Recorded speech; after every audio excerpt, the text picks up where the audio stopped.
Hoy hoy, welcome in. Thank you everybody for joining us. Thanks for rolling into the spot. I am Tyler McLaughlin. You can follow me on Twitter, wherever my thing is at that one.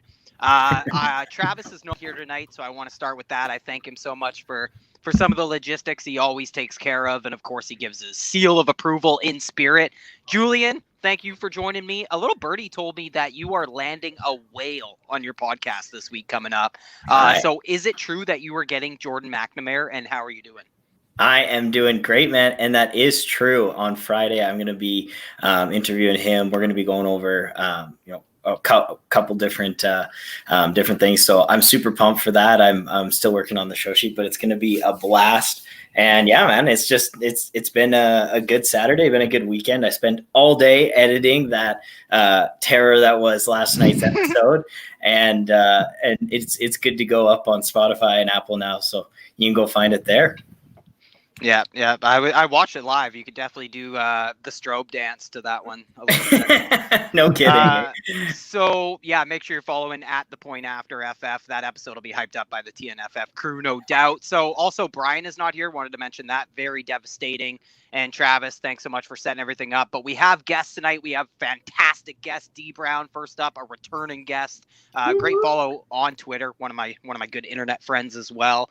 At DBrown FF88. DBrown, you are of course of Dynasty Sons fame. The crew over there is too good to not be following them on Twitter at Dynasty Sons. Linda was actually in my Scott Fishbowl division, and we were honored to have her on a little while ago. And DZ BFF, you and I are all battling in a fantasy league, all headed to the playoffs in that Gong Show league. We have to get him on, and brother Matt too. So how you doing, DBrown, Danny B? Doing good, man. Starting out the weekend, watching some college football with my boys, and just kind of started to dabble and build some lineups for DFS tomorrow. So I'm excited to run through the slate, and then when I have to get up 7:30 with the boys in the morning, I can kind of finalize all my lines, knowing that we've kind of covered every game from head to toe here tonight. So I always enjoy doing these with you guys, and I appreciate y'all having me back on. No, the pleasure is always on our end. Justin, the same can be said for you, my man. The Clock Management YouTube channel, big fan. Make sure everybody is subscribing. Clock Management YouTube channel. You can type in like Clock Management Fantasy in there. It'll pop right up. That's the way I did it. They give away autographed jerseys, and man, you and Perry, you guys have a really good rapport. You do such a good job on there. And you're a great follow in yourself. And there's a link to your YouTube channel on your Twitter bio. It's at Management Clock. Some inverse action going on there. But yeah, make sure you subscribe to them on YouTube. Yeah, someone robbed me. Yeah, really, exactly. And yeah, what are you gonna do? Go pay like 10 grand for the name? Right. Yeah, thanks for having me, man. I'm happy to be on here. I love watching your guys' show as well. So it's awesome to finally be on here. Yeah, and I found that like the YouTube community is pretty strong, and I wasn't necessarily anticipating that, so it's been a real treat. Who here is in the Scott Fishbowl? Is everyone here in the Scott Fishbowl? I think so, yeah. Yeah, who's in the playoffs? Yeah, so I'm not sure actually. Me and my co-host have a team together, and I actually haven't touched it in like 2 months. Pins and needles. Julian, you made the playoffs, right? I did, man. Well, I'm in the wild card, so we'll see what happens this week. But me too. I'm pumped, man. It's going to be a blast. Right on. Well, you are going down. DBrown, what about you? Did you make the playoffs? I did not, sir. I actually finished literally at the bottom of my division. Better than the middle. Better than the middle in this format. I started with Breeze and MT as my first and second round picks, and needless to say, that didn't work out for me too well. Yeah, well, you got to shoot for the stars in that format. There is no two-way, no bones to be made about that. So, guys, tonight we're basically just going to run down the slate. We're going to give lots of good, pertinent information. I'm going to waste no time with the rundown. Most of you have been with us before. If you haven't, thank you so much, and leave a comment. We'll try and get your topic in on the conversation. So the teams on bye that we won't cover are going to be the Carolina Panthers, the Tampa Bay Buccaneers, just those two teams. But doesn't mean there's lots of wide receivers. And I did want to mention the Buccaneers strike the schedule coming off their bye week is just ridiculous. Are you guys trying to go out and buy anybody from Tampa Bay? Not specifically for me, just because I think like most of them have such big names associated with them. The buying price is just too much. Yeah, that's actually kind of perfectly put. I agree. So we definitely just need some fillers at the wide receiver position that we're going to be looking at. Let's start with the game that actually has the highest total on the board. I'm going to start with the Cleveland Browns at the Tennessee Titans. It's a 10 a.m.er on the West Coast, 1 p.m. for all you suckers out there. The Browns are 8-3. Titans are also 8-3. And after they beat the Colts last week. And the Colts, by the way, happen to be the Browns' only win on the year, if you ask me. So this is a big test for Cleveland. And for fantasy intrigue purposes, for the degenerates out there, the total is sitting at 53, which came down a little bit during the week. The Browns actually score 32 points or more in 5 of their first 7 games this year. They have fallen way down since, partly due to weather. The Titans are quietly the 5th highest scoring offense this season, just under 30 points per game. So, DBrown, are you on board with this being kind of a game to break ties for? Are you targeting it for DFS purposes? Yeah, I do kind of like this game. Both these teams really excel, establishing the run and then building off of it with play action. Both teams sitting at 8-3. I think what Tennessee really needs to do is establish stopping the run and really put it into Baker's hands, force him to make the decisions and force Baker Mayfield to beat him. And I don't know if we'll see a Baker Mayfield that's capable of doing that. I do like him as kind of a bounce back opportunity here. I do see this game kind of being a shootout in terms of it, but it's just going to come down to who can really establish that run game early and get up early and be able to keep that momentum going. Yeah, it's perfectly put. Definitely comes down to these running games. Really quick, this is a rematch of last year's season opener. I wanted to mention when the Titans just kind of blew out the Browns. It was a high total, 43-13, but not a shootout by any means. It's actually a really weird game. Both teams were under 350 yards on offense. They combined to go 3 for 20 on third downs. The Browns in that game took 18 penalties for 182 yards. So the reason a lot of us actually remember that game is because Derrick Henry took his only catch in that game for like a 75-yard house call. That was awesome. But yeah, that's where we have to start. Like DBrown said, the run game, run game. The Browns and Titans are the number 1 and number 2 rushing offenses in the NFL. They combine for almost 320 yards rushing per game, these two teams. So, Justin, what say you? We have 3 stud running backs on the menu for fantasy this game: Derrick Henry, Nick Chubb, and Kareem Hunt. Is that the order in which you think they should be ranked for this week? And just overall heading into the fantasy playoffs, is there one of those 3 that you would really bet on carrying folks to a championship? I mean, Derrick Henry has to be the number. He's carrying you to a championship. The Titans lineup going into fantasy playoffs is incredible. So yeah, I'm riding Derrick Henry all the way to a championship. And my co-host always jokes about how Derrick Henry has horse legs. He does not have human legs. He's a centaur running down that field. So he can carry me to that championship for sure.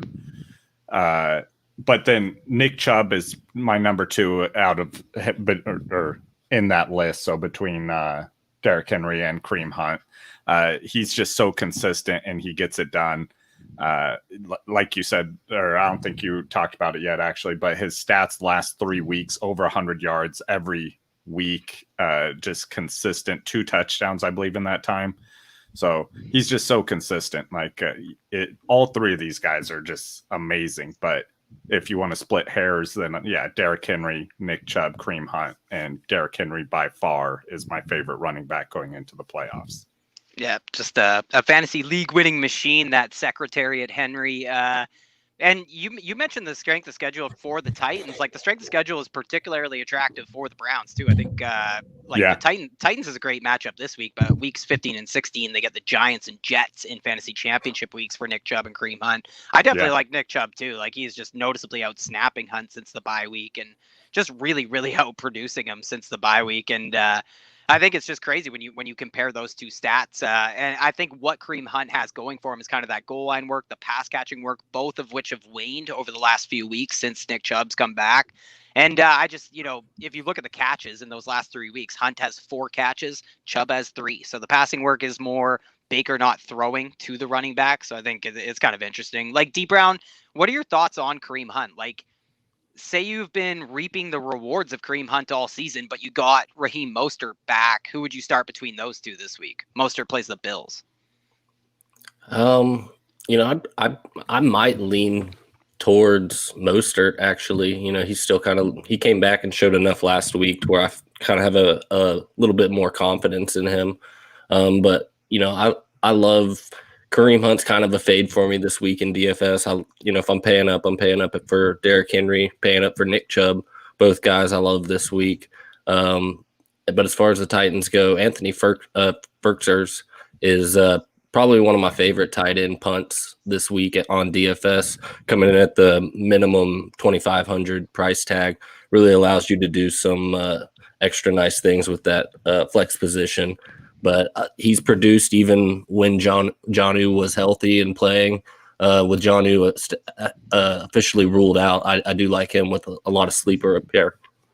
Absolutely, and that's where I was going to go next, was these injuries. Like, Jonnu Smith is out of this game, and you're right. Like, Ryan Tannehill, especially on third downs in the red zone, like, he's looked at Anthony Firkser this season. We've seen Anthony Firkser be extremely efficient when called upon as well throughout his career.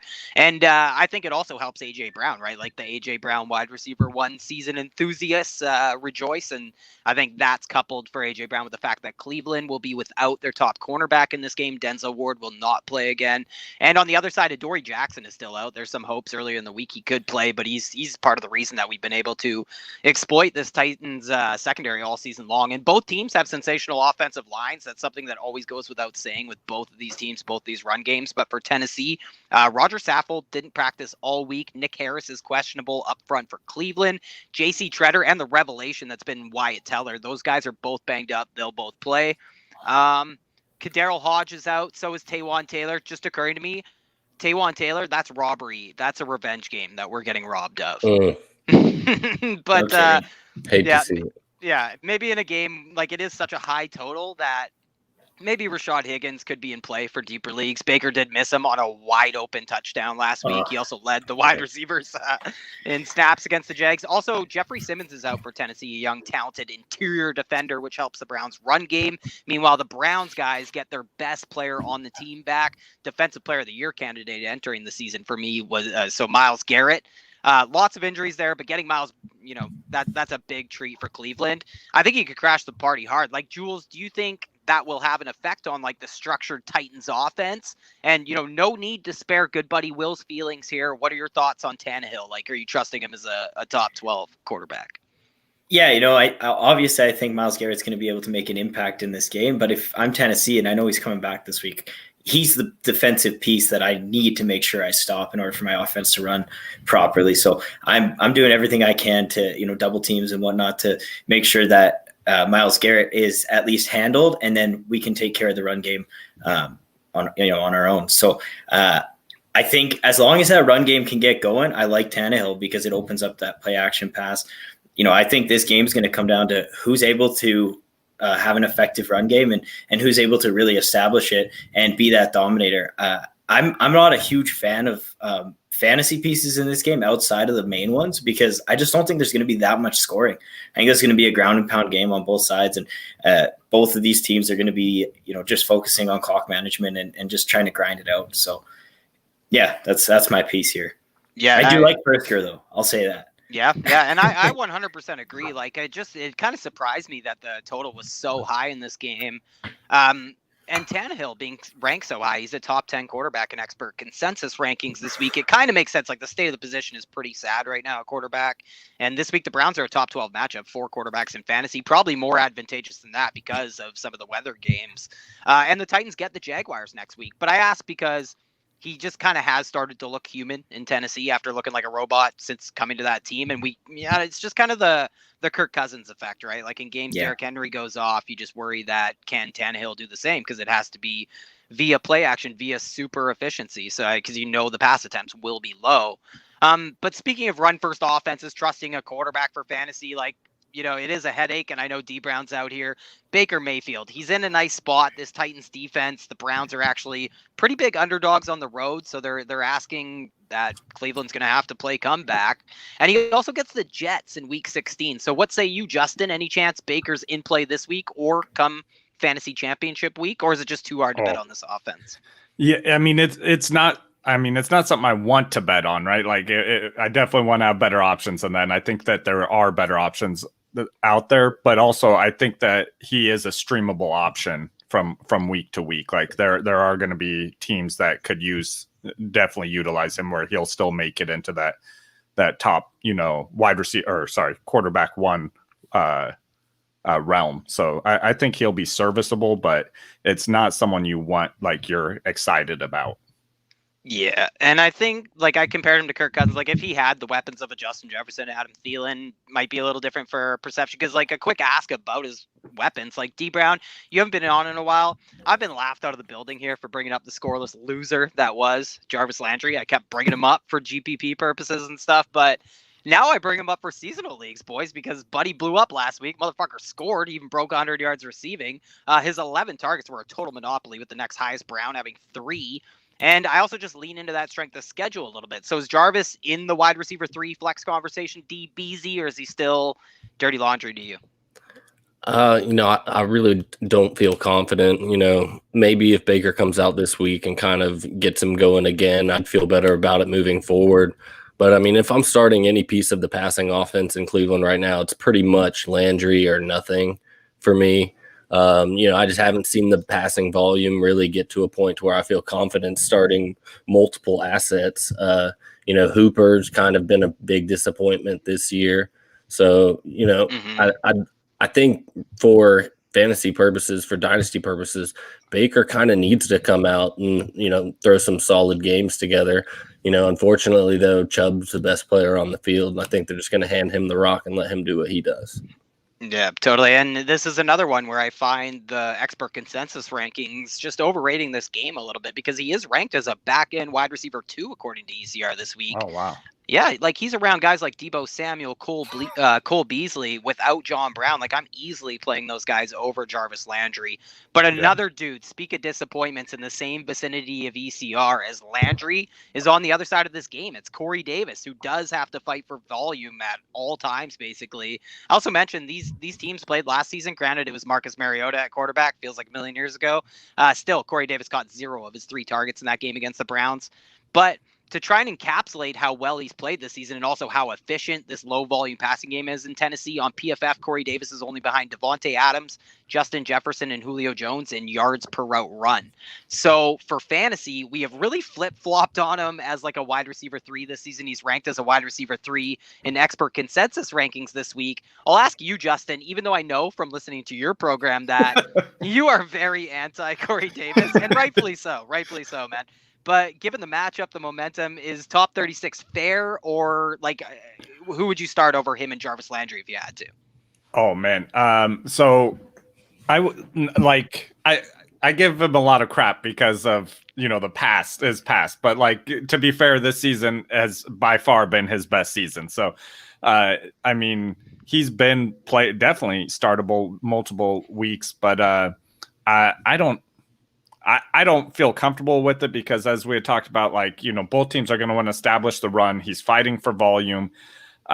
There's a chance he just there's not enough passes to make him a startable player for this week, especially in a game where both teams want to run the ball as much as they can. So I don't really feel comfortable throwing him in there in my lineup. I'd prefer not to. I get there's lots of injuries and stuff. People may be forced into it. But I would definitely rather start Cole Beasley than him for sure. Like, without John Brown, like, that's just seems crazy to me.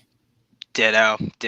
And I think there's also, like you mentioned, the volume. Like, yeah, Jonnu Smith is out, but also Adam Humphries is coming back. I failed to mention him rattling off the injuries there, but the Titans do use him in the middle of the field, and as frustrating as that is, and against zone defenses, Jonnu Smith being out in this game, it helps ease our concerns, I think, a little bit about Corey Davis, but AJ Brown should probably get the work in the middle of the field anyways. He's just so goddamn unstoppable there. And the same, could be said about him in the red zone. I also think AJ Brown, hopefully he sees a deep target or two with Denzel Ward out. Fuck Khalif Raymond, if you ask me. But Myles Garrett, like, he could disrupt this whole thing, and Tennessee, the play action might not work, and AJ Brown is the only guy who might work after the catch if they can't get the running game going. And really, I just think it might come down this game, like, to whose studs kind of look the studliest. Like, can Cleveland go all Kareem Chubb on the Titans? Can Derrick Henry do Derrick Henry things? And AJ Brown, like, just break a big one. Like, I don't think he scores a touchdown on a return touchdown again this week, but he could definitely 69 on a catch and run like he did last week. So, Jules, any thoughts on A.J. Brown or the Titans wide receivers? And maybe just finish off this game with the Browns tight ends, like any interest in Austin Hooper this week? Oh, no, man. I mean, that it's got to be a deep league, or I got to be real desperate to roll Austin Hooper out there. Like I said, this is going to be a 17-21 type of game. And I think most of those points go to the running backs. So, and I think they drive the field with the running backs. A.J. Brown, I think he could break a big one, but if I have him, obviously I'm putting him in my lineup. Corey Davis, Adam Humphries, I don't want any of it. I'd rather be wrong than put him in my lineup and get 3. So yeah, it's really hard to break ties in favor of Titans players. So let's go to a more exciting game from a real life lens, probably, rather than a fantasy lens, but I think we should hit it because of that. So let's go to the desert, the Los Angeles Rams at the Arizona Cardinals. The Desert Dwellers, they dropped a really tough one to the Patriots last week. The Rams are coming off a rough one themselves. They lost on a game-winning field goal to your 49ers, Justin. San Fran sweeps the season series against the Rams, by the way. And later, Justin, maybe I'll ask you about the stadium in Arizona and in reference to the 49ers. But the 49ers do go down in history. They handed the Rams their first loss in that new building. And I'll just tip my cap right now. Kyle Shanahan, 4-0 over the last 2 years against Sean McVay. But yeah, my point is both teams coming off really tough losses in games they probably should have won. And now a big division rivalry, just a huge game in general, given these teams' records. Even at home, guys, Arizona are 3-point underdogs.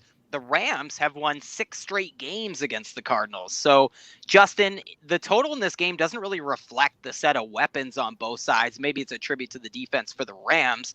So the total is just 48. Do you think this game does let down a little bit, or do you see these offenses being able to overcome it and put some points on the board? No, so I do think that it's kind of a letdown. Like the NFC West, like these divisional matchups always tend to, they play each other very well. It's always competitive games and usually not super high scoring. So I actually think that, it might be under the point, total. So totally. yeah. And that is so true, man. Like being up here in the Pacific Northwest, we get a really good feel of that while everyone else is already asleep for those kind of games sometimes. And you just make some really good points. And on the surface, I think it's like almost a classic offense versus defense matchup here. And you kind of have that tough decision, like deciding if you think Arizona can move the ball, if they can score. They're a top 10 scoring offense in the NFL, but the Rams are just one of 4 teams allowing under 20 points per game. So the ball is in the Cardinals' court, so to speak, I think.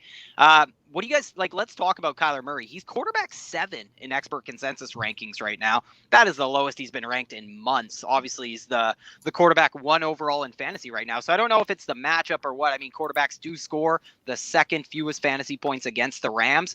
But where do you stand, Danny B? Are you downgrading? How worried are you about Kyler's shoulder, the performance last week? Where are you sitting? I'm not too worried about Kyler. I think he's electric enough with both aspects of the game that he'll be able to come through and put up points. I do kind of agree it might be kind of a lower scoring affair. Just looking at the two teams, the running backs are kind of hard. I think you don't really feel great about Edmonds anymore at this point. He just hasn't been producing. Drake has been, but the Rams are really good around the line of scrimmage, and they're really good at the back end.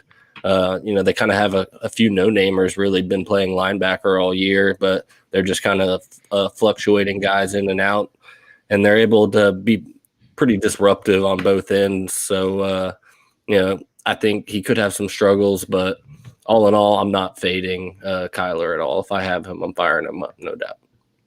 Yeah, and I kind of asked because last year we saw it a little bit when he was dealing with a hamstring injury. Like it coincided with Kenyon Drake exploding for fantasy, so it's hard, cause versus causation. But the schemes, the no huddle, shotgun alignment, the threat level midnight that Kyler is, it just builds in so much efficiency in this run game. So I think they might have success whether they design runs for Kyler or not. We sure have seen it. Like Arizona averages over 150 yards rushing this year on offense. But, Kyler has contributed a lot of that. And the Rams are a top 5 run defense in the NFL. I think it's interesting. Like, they should design some runs. Kyler Murray has 650 rushing yards this season. 562 of those have come before contact. So he's literally almost never touched. Justin, everyone hates Kenyon Drake. And honestly, they may get to say, I told you so this week, a fucking toe-to-so. He's seeing way more volume post-injury compared to Chase Edmonds, though, and even the work in the passing game is negligible. The Drake is the running back 6 overall in PPR since coming back from injury. So is the world ready to admit he's a running back 2, or is the matchup this week like shutting the party down at 9? I mean, he's still going to get some work. It's gonna be whether he finds the end zone or not, which is going to determine that, So, because they're going to give him the ball to try and alleviate pressure from Kyler, slow down, and try and slow down the pass rush as well coming to him. So, I mean, he's definitely still going to get tons of work there. Chase Edmonds going to have his role there still as well, though. And without it being a huge point total, I don't think he's going to be, winning anyone their week. But he'll be startable for sure. Yeah, I think that's really well put. Like, it might come down to a touchdown. It's probably not the week to bet on it. Only the Saints have allowed fewer touchdowns to the running back position this year than the Rams. Justin, would you start Drake in this tough matchup, or are you going with like a Nyheim Hines versus Houston? I would start Drake. Yeah, that's a pretty tough one. I'm hoping for that touchdown. Yeah, and Hines is a tough bet on that one too. So what about Wayne Gallman at Seattle? Oh, that's a little bit harder for me. I'm making Seattle's it harder defense. As we go. Yeah, I appreciate that. No, volume will be there. Yeah. That's tough, right? I'm still gonna go with Drake though. I think that I believe he gets the goal line work. So I think if there is going to be a touchdown to be had in the running backs or rushing game, it's going to him. So that's the only reason why. And Seattle's defense has looked better the last couple weeks. Still not great, but they've improved for sure. Well, I do like Seattle as a pay down defensive player for DFS. Yeah, because it is going to be Colt McCoy, right? And they might try and lean on Wayne Gallman, but obviously the Seahawks know that and can load the box. So what about Zeke Elliott or Kenyon Drake? RB2 Zeke at Baltimore. Ooh. I go with Zeke. I got Zeke actually in my rankings just a couple spots higher. Just like, I think 2 spots higher than Kenyon Drake. What about Chase Edmonds? Like, I think you're right, DBrown. Like, we're kind of fading Chase Edmonds the rest of the way because there's no plus matchups for running backs going forward either for the Cardinals. And the Rams aren't giving up tons of production to the running back position in the passing game either. Yeah, I know I have Chase Edmonds pretty low down my rankings. Yeah, it's crazy how fast it falls. I just had to scroll. Yeah, and everyone wanted him over Kenyon Drake just a few weeks ago. So let's finish off the category here with the Cardinals reverse James from Jeopardy style. Let's hit the pass catchers. This is literally the worst matchup in fantasy football for wide receivers. Like, the Rams are giving up the fewest points to the position. They've allowed the least receiving yards, air yards. Wide receivers have scored just 6 times in 11 games against the Rams, tied for the fewest. You're playing Nuke, even if he is facing a familiar foe from his AFC South days, Jalen Ramsey. Actually, Jules, is Nuke still a locked and loaded elite wide receiver for fantasy, like in this matchup with his recent games? Yeah, man. Like, for me, I just can't move him out of there. Like, this guy's too good. He's matchup proof in my eyes, and I'm not considering benching him. I'm not even looking at the wide receiver 2 spot for him. This guy's my wide receiver 1 locked and loaded, and with Kyler Murray in this offense, I think he can still get it done. He gets that volume. He's a consistent target in the offense, and he sees a bit of red zone work too, right? Like, I know you guys are loving Kenyon Drake, but like last week I watched him get stuffed on the goal line, 8 times? Like, like if I'm a coach, I'm not going to continue to go back to that time and time again, especially against a Rams offense or defensive line. So to me, I think Nuke probably gets into the end zone in this game, and he's probably a lock for at least 15 PPR points. Yeah, and seeing Kyler Murray uninvolved with him, no RPOs or anything at the goal line, that was kind of the biggest difference I noticed with the injury last week. Mm-hmm. So what about these other guys? Like Larry Fitzgerald, I'm pretty sure is out again. 2020 is in the upside down when Larry is missing time. Next thing he'll drop a pass, but I don't want to talk about it. It kind of makes us have to talk about Christian Kirk though. Like, what do you think, Jules? Can you start him this week, or is he just kind of in a void? Yeah, man, I think in deeper leagues, I think you can throw him out there. This guy is a wide receiver 3 for me on the week. But, in a lot of leagues, that's what you need, right? Even in your flex spot, I do think that there is that upside. I actually think that this game hits the over on 48. That seems pretty low to me. I know this is an elite defense in the Rams, and, the Cardinals have been able to put themselves together as well. But I think if this team is going to win this game, they have to get back to the identity of the Arizona Cardinals and be a high-powered offense and win, force themselves to win games. So, I'm all about the Cardinals pieces, but even though I don't want to admit that I like Kenny Drake. Well, you're right, man. Like the Rams are a stout defense, but the Cardinals are no AFC East team. Let's put it that way. And, I think it's reflected in expert consensus ranking. Kirk is the wide receiver 34 this week, so he is a back-end wide receiver 3. Are you starting Kirk or like a wide receiver from the Broncos? What do you think, DBrown? Any wide receiver from the Broncos or Christian Kirk? Give me Kirk. I don't mind Kirk. Once again, especially if Fitz is out, with Ramsey potentially trying to lock down Nook, Kirk, the volume should be there. They don't really have any other options. Andy Isabella, maybe. I do kind of like him as another punt play at the wide receiver position for DFS with Fitzgerald out. But, I don't mind Kirk. He, like I said, the volume should be there regardless, especially if Kenyon Drake can't get anything going on the ground. Mm-hmm. And so I can't believe I'm going to say this out loud. This sounds crazy, but they are basically playing the same roles in their offense. So would you play Christian Kirk in this matchup against the Rams or Nelson Aguilar against the Jets? What a world. Mm-hmm. What a world. I'll stick with Kirk over Aguilar. What about Sterling Shepard? Like, are you going after that floor for Shepard, or is it like is the risk worth the reward for starting Christian Kirk over him? Once again, give me Kyler Murray over Colt McCoy. Yeah, that's a good point. That might have been too easy. Yeah, it's more like, do you make those lineup decisions, because if you're in a must-win, maybe you do start a Sterling Shepard if it's like a safer option.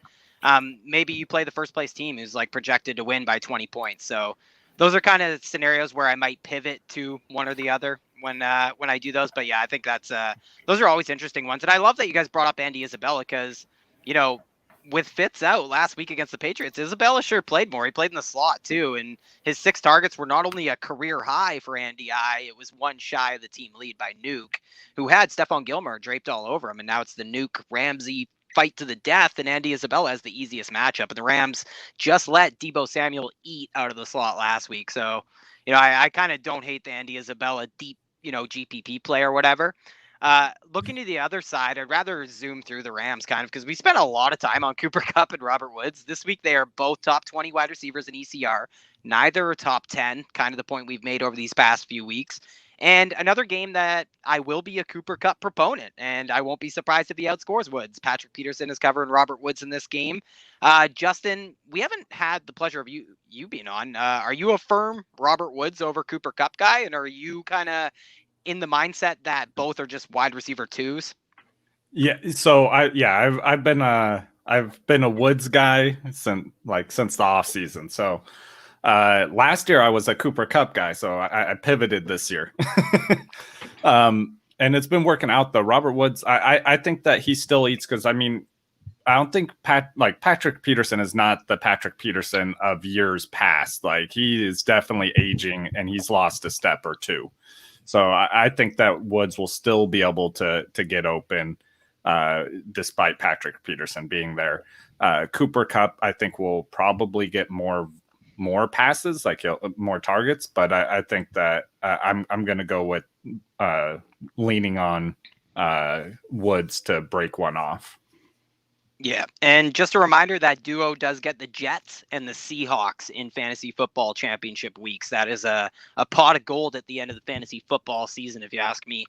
I also think, we have to ask, I don't know if these guys are going to be able to have blow up seasons at the same time or, if they're going to, because they've had a hard time producing in the same weeks.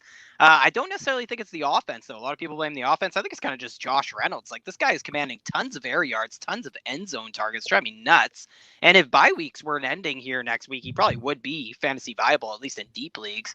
And then you also have Van Jefferson. You have the tight end by committee in LA. Guys, actually, that's a lot of weapons, and I'm talking about this juicy strength of schedule, so I'm going to bring him up. Jared Goff. The poor guy's really having a tough go of it. Scored 3 fantasy points last week, couple picks, no touchdowns, and it was his 5th game this season under 12 fantasy points. but 3 of the next 4 games are against top 10 fantasy defenses for the quarterback. So, what do you think, Jules? Do you think he's good enough to start this week, or, where you sit with Jared Goff?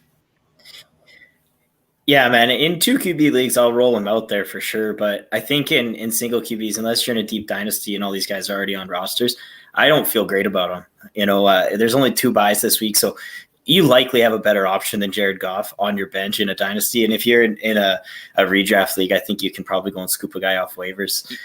You see, Jules, I thought that was true as well. And I'm just looking at it here. So would you start Phillip Rivers, or are you starting the bum we're talking about, Jared Goff? Oh man, so this feels ugly. But I looked into this for my show last night, and like the Colts are actually a top 5 team in air yards and in yards on the season for fantasy. So as ugly as it is, the emergence of Michael Pittman, I think that I could roll out Phillip Rivers in this one and feel pretty confident. And they're playing Houston too, who exactly they love to give up yards to the quarterback. So just yards in general. Yeah. Yeah, so we're pretty low on Goff. Like, I think I won't even ask about Matt Ryan against the Saints. I think we're playing him over him. And I think what I want to mention is that it is a good test for those weeks in weeks 15 and 16. Like, last season, for the record, Jared Goff did have 25 fantasy points in both games against the Cardinals. So if he comes out and has a good one against the Cardinals, maybe I can build on that momentum going towards those really juicy matchups. So nobody thinks they're going to be trying to target him in those week 15 and 16 matchups, or he's just not that quarterback we're going to chase for spiked weeks? I just don't think he's worth holding on to for those weeks. I think there's other guys you can go and get that are going to be equally as valuable in week 15, 16. So I could be asking the same questions, guys, when approaching this backfield for Fantasy A. Like, really, it's been a headache for the Rams running backs here, especially when the Rams just go pass heavy once in a while, which they do. But keeping that strength of schedule in mind, what are we doing with this backfield? Like, what are you doing, DBrown? Is Akers taking the reins, or is it just a 3-man shit show here? I lean more towards the latter. As much as I want to see Akers take the reins or what have you, it's just kind of been the hot hand approach there. And I think any given week it could flip to another one. It could be Malcolm Brown. It could be Henderson. It's really just kind of a backfield that I don't want to plug any of those guys and feel confident, that I've picked the right one that week. I feel like more often than not, you're going to be disappointed and you're going to be chasing the results from last week's game. Yeah, that is so perfectly put. And that's why I think that's exactly what people are kind of doing. Like, I respect that Akers might be the guy. He might be the guy to emerge from this backfield. I just don't want to, he's getting 0 pass catching work. And I just don't want to gift him the goal line roll by any means either. Like, his goal line plunge last week was almost a gift in itself for his long run earlier in that drive, right? So he could be the guy here, the running back who has the upper hand to be the upside play, who could have a big game or two down the stretch. But Darrell Henderson's going to cut in. I mean, he has 6 straight games under 11 fantasy points in PPR, though. Where do you stand, Justin? Are any of these guys top 30 running backs in your mind? Like, even if they separate from the pack, Cam Akers, Darrell Henderson, do you see the upside here, or is it too late in the season to be chasing that upside? No, yeah, I don't see it because, they're kind of taking the approach now that Gurley left from what they saw from the 49ers being successful, where you can just plug and play any running back, whoever's successful, they just continue to get the work. And so they've said that themselves. So I don't think that, trying to predict which running back is going to be the one that's successful is a successful strategy for fantasy football. So I would rather just avoid their backfield.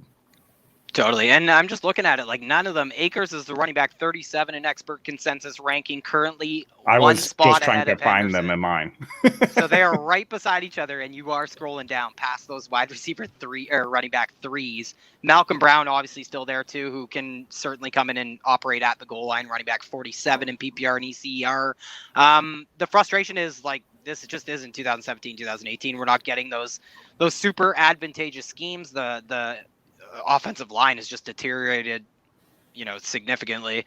And I just think this offense is going to support Robert Woods and Cooper Kupp, not, multiple running backs. So anybody have any parting thoughts on that game, or should I roll along here? No, there's no tight end worthy to speak of. Yeah, I didn't think so. I don't want to talk about it. Yeah, sorry. The flow, Dan Arnold, top 5 tight end in flow. There you go. All right, so I do have to do a quick ad read here for Monkey Knife Fight. We are proudly sponsored by Monkey Knife Fight. Jump on to them for the best DFS player prop games in the industry. MKF is sweeping the nation right now, and we're proud to be doing it along with them. They have got games for all sports and skill levels that are sure to keep you on the edge of your seat with endless opportunities to watch your winnings pile up. I love to do the player props. We usually have a Monkey Knife Fight challenge. I totally blew it. That is on me this week. My apologies. But go there, sign up with the code TNFF. That's the promo code. They will match your first deposit up to $50. So sign up now with our promo code. You can get up to $50 free money to start making some bank. And it's monkeyknifefight.com. Promo code again is TNFF at your first deposit. Start playing today. Thanks a lot, guys. I appreciate that. Let's go to the Denver Broncos at the Kansas City Chiefs, a game with quarterbacks, ladies and gentlemen. Yeah. And what can you say about that debacle at quarterback last week for Denver other than, sorry, Linda, number one, because they had more interceptions than they had completed passes. If you look at it, so the Broncos game, Taysom Hill and what's his name? Who was the quarterback? Kendall Hilton. Yeah. Thank you, Kendall Hinton. They combined to go 10 for 25 for 91 yards, no touchdowns, 3 interceptions. On the other side, the Chiefs, their opponent, played in a game with Mahomes and Brady, who went 64 for 90, 807 yards, 6 touchdowns. So that's just too funny. Thank God they weren't playing in Arrowhead last week.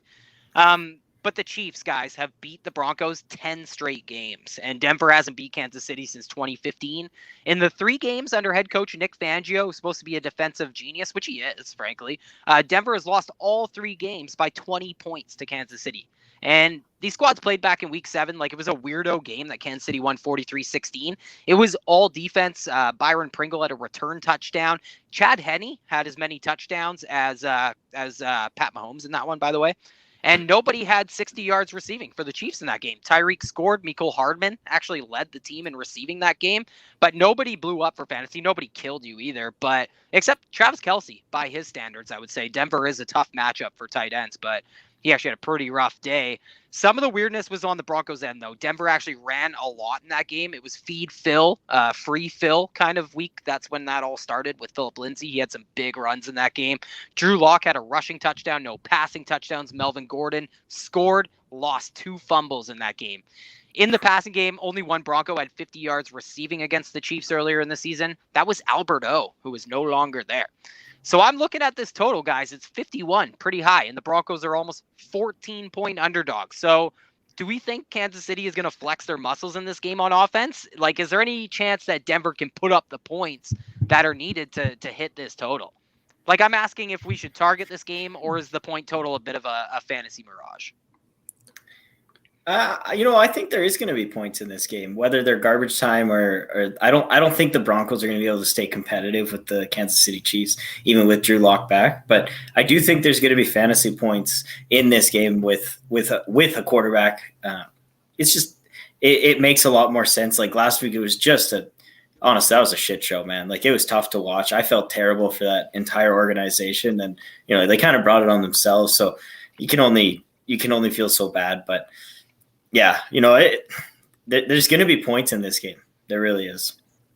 Yeah, Kansas City's going to score. They're scoring over 30 points per game on offense in the season, but Denver's scoring under 20 points per game, and it's just they're a bad offense versus Kansas City's very strong defense. So I think it's interesting. And a turnover margin higher than I think I've ever seen in my life for the Broncos right now. So I'm not sure. Could we see 2 defensive touchdowns in this one? Oh, man, I think the Chiefs are a strong play in seasonal Yahoo leagues and shit for if you TST. If you factor in the defensive touchdowns along with those offensive touchdowns, Kansas City, then they should make that point spread on their own. Right.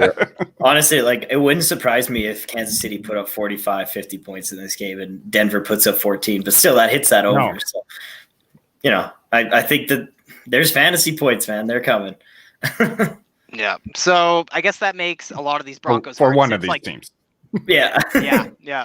Well, and that team, like Drew Lock, he's probably a hard sit, under 20 points per game in every game, but against Atlanta in week 9, he's thrown over 40 times in 4 games this year, too. And speaking of 40 passes, last season, Drew Lock's only game with 40 attempts came against the Chiefs. So he's been forced to throw the ball against Kansas City in his career 40 times in both games, actually. But he has 20 fantasy points in those 2 games against Kansas City combined.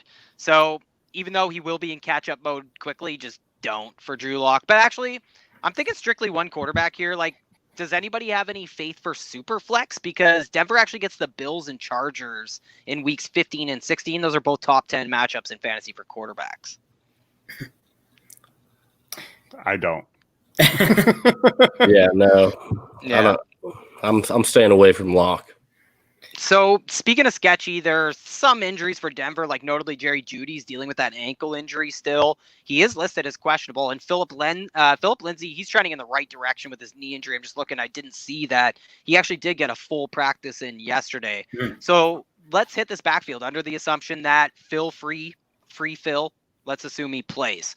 Kansas City is a plus matchup for running backs in fantasy. They're a run funnel defense. Denver also gets the Carolina Panthers next week, a cake running back matchup. They also get the Chargers in week 16, like I mentioned. So where does all that leave us with Melvin Gordon? Like, he's under 5 fantasy points in 3 of the past 4 games in PPR, but with the upcoming strength of schedule, with the volume they continue to heap on him, like, what do you think, Jules? Do you think Melvin Gordon could be a running back 2 this week going forward? You know, I think both these guys are kind of tough plays, right? We talked about the LA backfield, and I look at kind of like this as a similar situation. I'm not sure who it's going to be on any given week, and I think that it's tough. There's not really any volume. There's not a whole lot of passing work to go to either guy, and when there is, it's going to Melvin Gordon. But even then, like, less than 5 PPR points in 3 of the last 5 games, it's really tough to roll that guy out there and feel confident. So I'm staying away if I can. If I have to put one of these guys in my lineup, it's probably Philip Lindsay, just because I believe in the talent more, but I'm not happy about either of them. So would you start J.K. Dobbins over these guys easily? Oh, yeah. What about Latavius Murray against DBrown's Falcons? Man, I think I'm still starting Latavius too. Increased volume in that offense. Taysom Hill starting, Latavius Murray in the run game is going to kind of keep that volume flowing. 100%. Okay, so I think the other concern in this Broncos offense is that they use the wide receivers. Like, I think I don't have a lot of expectations for either running back in this offense. I think that's where I've gone from where I was Team Phil over Melvin Gordon kind of all season long. But now I'm just kind of like, both these guys are running back 3s to me, because they even use these wide receivers as like an extension of the run game, even Noah Fant. But sticking to the wide receivers in Denver really quick, like starting this week, it's 4 straight games to finish the fantasy season of bottom 10 matchups for wide receivers in fantasy. You got the Chiefs this week, Panthers next week, Buffalo, Chargers. So we have Tim Patrick leading them in scoring for fantasy, Jerry Jeudy, who we love the talent, but has been pretty banged up. You also have KJ Hamler. So DBrown, where do you stand? Like, do we want any of them on our rosters heading into fantasy football playoffs, or any top 36 options? And maybe just rank them. If we can see Jeudy come out and be healthy once again, and maybe in a plus matchup, I don't mind having him as a flex option down the line. But for the most part, running backs, wide receivers, I do kind of like Fant this week at the tight end position. Probably playing catch up. He seems to be, I think the volume will be there for him this week. But all in all, Denver's offense has to look pretty putrid, all season long. Unfortunately, pretty much giving all these guys a low floor combined with a low ceiling, and that's not a recipe for fantasy football success. Totally. I think that's it, right? Like the ceiling. Like, Jeudy has failed to hit 75 yards in every single game this season, besides that dream matchup against Atlanta that coincided with Drew Lock. And so I totally agree. Like, it's hard to even express what kind of ceiling these guys have, because it's almost non-existent. And Tim Patrick, like, he might be the wide receiver to own in Denver anyways. Like, he's the highest scoring guy in points per game, and he's been over 100 yards receiving in 3 games, including a couple weeks ago against a tough Miami secondary. And I think you're right. Like, this is just I don't like the argument, but because of the offense, there is just too many mouths to feed in this offense. Like, I love KJ Hamler, and he's factoring in too. Like, before last week, he had 26 targets over the last 3 weeks. So, I bring him up because these guys cut into each other, right? Like, he is playing out of the slot. He is a speed demon. And so that means even he and Noah Fant kind of cut into each other's production. And man, I really don't know what to do, because it's not that it's a terrible matchup for fantasy. It's that Noah Fant's kind of been a pretty terrible option for fantasy this season. Like 8 straight games under 55 yards receiving or less, hasn't scored since week 2. I think what you said, DBrown, makes me really want to fire him up in a GPP in almost every GPP lineup that I set. What do you think, Jules or Justin? Are you guys kind of fallen out of love with Noah Fant, or do you think it's coming? Man, like, statistics tells us it's coming. He hasn't scored since week 2. He's got to score eventually, right? But like, I'm not sure when it's going to happen. We just talked about how this offense is just such a low volume scoring offense anyway. The ceiling is just not there. And, I have to start Noah Fant in a league that I lost George Kittle at Dynasty. And, like, I'm considering starting Frisker over him this week. So for me, I'm not happy about playing Noah Fant. I don't feel great about it, but I love the talent. I just don't think it's this week or this year. Yeah. He's talented. I don't think there's an issue with Noah Fant here. Yeah, exactly. Everyone loves Noah Fant. It's the offense that we're afraid of. So, I mean, I like him. I just don't like having him in my lineup. Like Dynasty, I love owning him, though he's not doing much for me right now. And then I don't want to start him. I don't have him inside, or I think I have him just outside my top 12 for my tight ends for this week. So I don't want to start him if I can avoid it. I'd rather start, Eric Ebron for sure. Austin Hooper, even, I have one spot above him. So me too. I have both those guys ahead of him as well. I just think I'll put it this way. This isn't the week, but I think, Noah Arc truthers could get their flood eventually. They get the Bills and the Chargers in fantasy championship weeks. Those are both elite matchups for tight ends, teams we've exploited all year in fantasy for the tight end position. Going to the other side, Travis Kelsey is king, half a decade in his reign of terror against opposing fantasy owners who were playing him. But his worst game by far, guys, came against Denver in week 7. They allow under 50 yards receiving per game to the tight end position. Tight ends have scored just 2 times against the Broncos in 2020. Alexander Johnson, Justin Simmons to thank for that. So I think we should avoid Travis Kelsey in DFS this week. I'm going to blow right past Pat Mahomes. Clyde Edwards-Helaire, he was downgraded midweek with an illness. Andy Reid said he expects Clyde Edwards-Helaire to play, but this is a Sunday night football game that Kansas City should cruise to a win in. Is there any chance you're playing at safety, Brown, benching Clyde Edwards-Helaire, or is he a top 15 running back regardless of his health percentage because of the matchup? No, unless I have, better options, which is probably not the case with the running back position. Judging on the capital that you spent on him, there's a good chance that you need to play him, and I'm not shying away from him in this matchup in the least. The running game volume should be there all game long, and it's been his backfield for the most part, even though the receptions haven't been there. Bell's not even on my radar as far as being startable right now. No, I agree with that. But I still would say that Clyde Edwards-Helaire is kind of at least underperformed my expectations. I definitely set some high ones, but he's under 10 PPR points in 60% of his games this year. He's a top 12 running back just 4 times, but he's also finished outside the top 24 running backs 4 times this year. So pretty boomer bust when you take a step back. And so what do you think, DBrown, rest of the season? Is he just a running back 2, like a hard running back 2? Yeah, no, I feel confident in him being an RB2 most weeks. Just being on, one of the probably the best offense in the NFL. It's going to be giving him key looks constantly, week in and week out. High octane offense is going to put him in position to succeed, even if the passing volume's not there. But he's a game changer, and we've all seen it in the spotlight at this point. Him being tied to Mahomes is just going to keep him in the RB2 plus more often than not. I just wanted to bring up, guys, like, is the way that this offense scores a concern for you guys with Clyde at all? Right? The gadget plays? Not even, the gadget plays, but also they're scoring from like 50, 60 yards out half the time. So, they always will. Exactly, right? Like I is think, is that a concern for Clyde or? Well, I think the Chiefs will always be a team who are leading the league in touchdowns from outside the red zone, but I don't think they're going to be far off the top 5 when it comes to touchdowns inside the red zone either. I just think it's all these gadget plays. I really think that. Yeah, with those deep balls comes PIs that get the ball at the 1 yard line, and he's going to reap the benefits of that just as much. True. So Tyreek Hill's another guy that we don't really have to spend too much time on. I just kind of want to give a quick ups because, one of the best fantasy performances ever last week and, over 200 yards in the first quarter, hat trick in the touchdown department. I don't think I've ever, seen a player be a better bet to score on a long touchdown in a game. I don't think we've ever seen a player like him. He came into the league. Since he's come into the league, he has twice as many 40-yard touchdowns than any other player. He has 20 of them.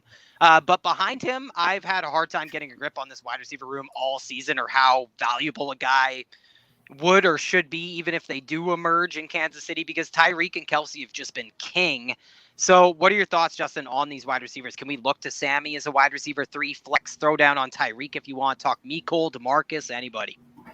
Yeah, I mean, and also on top of that too, Tyreek didn't even play all of his first season. He missed the majority of it. So that's right.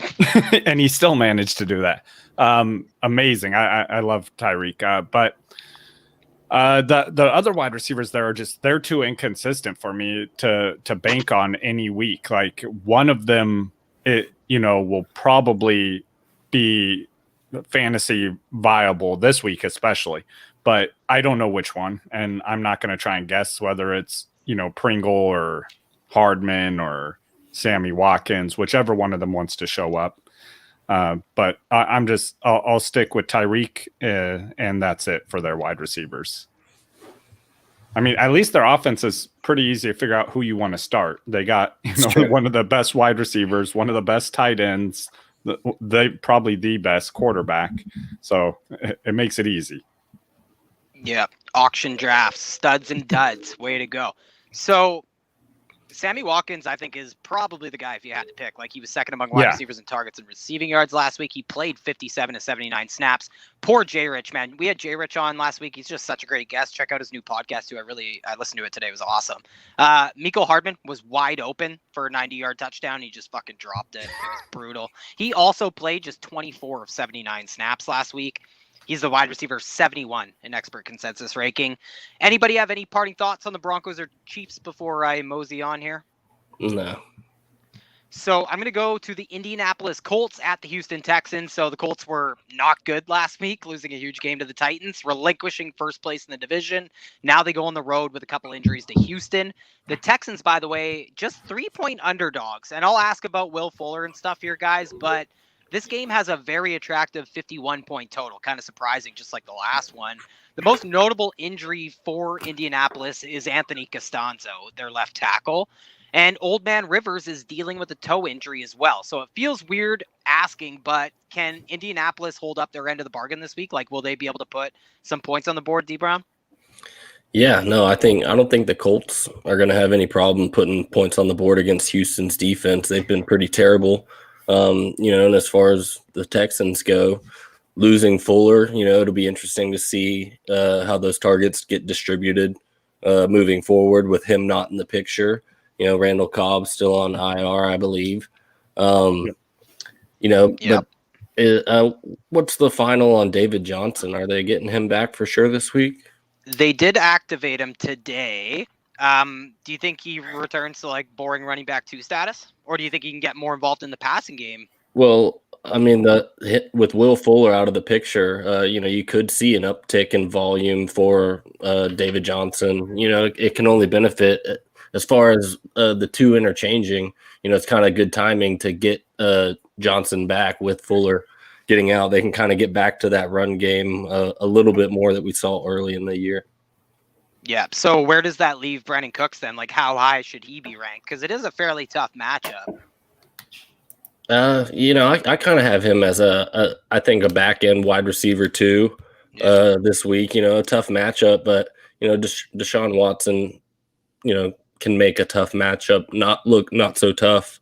And once again, with Fuller out of the way, I do think that Cook should be the main beneficiary of that.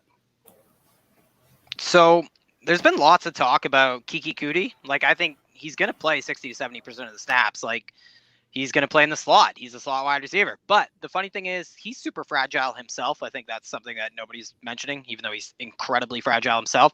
He had some buzz during his rookie year in 2018 after he kind of burst onto the scene. His first action in that season was week 4. He had 15 targets, 11 catches, 100 yards receiving. Best fantasy game, still his career high across the board. That game, guys, came against the Colts, Kiki Kuti's week 13 opponent. He actually followed that game up, by the way, with his second best fantasy game of his career. He's never reached those totals since. So Kiki Kuti's 2 best games ever came in his first and second game in the league. And I'm kind of just having fun here because it's all just more Kevin Bacon degrees of separation. I don't think folks are rolling out Kiki Kuti this week with seasonal league playoffs on the line. But will he see some targets? Like, is he a top 48 wide receiver, like a wide receiver 4? Or are you reluctant to even call him like a fantasy relevant guy? I think he probably is a wide receiver 4, but like you said, I'm definitely not rolling him out there. Like, I think it's probable he hits that, but this guy's too injury prone, man. I can't put him out there any given week. Like, I honestly don't know if he's going to make it through that game tomorrow. Yeah, and his yards per target, all that stuff is pretty hideous. Like, he doesn't scream ceiling, that's for sure. Even though Desean Watson can definitely offer somebody a ceiling.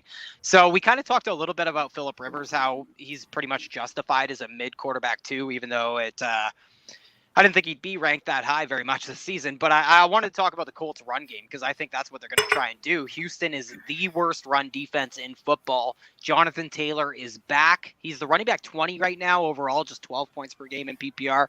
Missed the last game. We saw Jabroni Brissett score a touchdown at the goal line 2 times. And, that probably would have gone to JT had he played, so that sucks. And it sucks he's been a top 12 running back just twice this year. Sucks that he's not getting used much in the passing game. But Houston allows the most rushing yards to running backs. They allow the most yards from scrimmage. Nobody has allowed more rushing touchdowns to running backs this year. So, what stands out to me when I was looking at this matchup is that Nyheim Hines is ranked ahead of Jonathan Taylor for this week. In ECR, they're both lower-end running back 2s. But is that the way you have it ranked, Justin? And, yeah, just what is your general feel on how this backfield plays out rest of the season? Yeah, I actually do. I have him a little bit ahead of him, a little bit more than the expert rankings, even because I think that he has the more explosive games in him. You know what I mean? Like, there are times where he really shows out and like overperforms his value. And going against a horrible run defense, this could be that week. This could be a great week for him to perform. I mean, everyone. Jonathan Taylor, the matchup is great, but we just haven't gotten that from him yet. So I have a hard time saying that, yeah, he's going to kill it this week. I got to see him do it first. No, it's a good take, man. Like, Nyheim Hines could start hot, stay hot, be hot in week 13. I totally agree. He wasn't super impressive without Jonathan Taylor last week, but in PPR, he was great. Like, the guy leads the team in targets and catches last week, and he leads the team in catches all season long. So, what about these wide receivers, though? Like in Indy, are they relevant? There's 3 of them. It's just such a run-first team. I have a really hard time with this wide receiver group, too. So we got the motley crew of T.Y. Hilton, who miraculously scored this past week. Zach Pascal was productive early in the season. He was leading the team in receiving before last week. And Mr. Pittman is supposed to be breaking out here late season. So, DBrown, how do you want anybody in this wide receiver room for fantasy? Can we start any of them this week in fantasy? Yeah, I mean, I like Pittman this week. He's pretty much the only wide receiver that I want. T.Y.'s done as far as I'm concerned. We got some good games out of Pascal, and he's got potential, but I think Pittman's the one who really offers the true upside as far as anybody on that wide receiver room. What we've seen out of him the last few weeks, he's a good player, and he's pretty much the only one that I feel have any confidence in as far as the wide receivers go. So in expert consensus ranking, he's ranked as a high-end wide receiver 3, and it's just occurring to me that's because they also lost Bradley Roby, who, they lost Will Fuller. They also lost Bradley Roby. That means that Vernon Hargreaves is now the Texans' number 1 tight end. Last season, no cornerback allowed more fantasy points in their coverage to the wide receiver position than Vernon Hargreaves.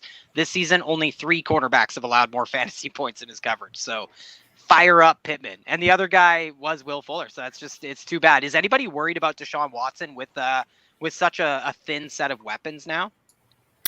I Because do he's have playing some concerns. so well. Yeah, that's the tough part is he's been on a tear and he's been an elite player. He's basically been matchup proof.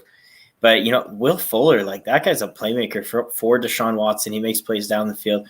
I do have some concerns, but I do think that Watson is still going to be able to, use his legs and make some magic happen, because we see it every time that this team starts to slip. This guy puts the team on his back and says, we're not losing this game without a fight. So, I think we do get a good fantasy game out of him. And one guy I wanted to bring up too is Jordan Akins. I think actually gets a huge bump with Will Fuller being out.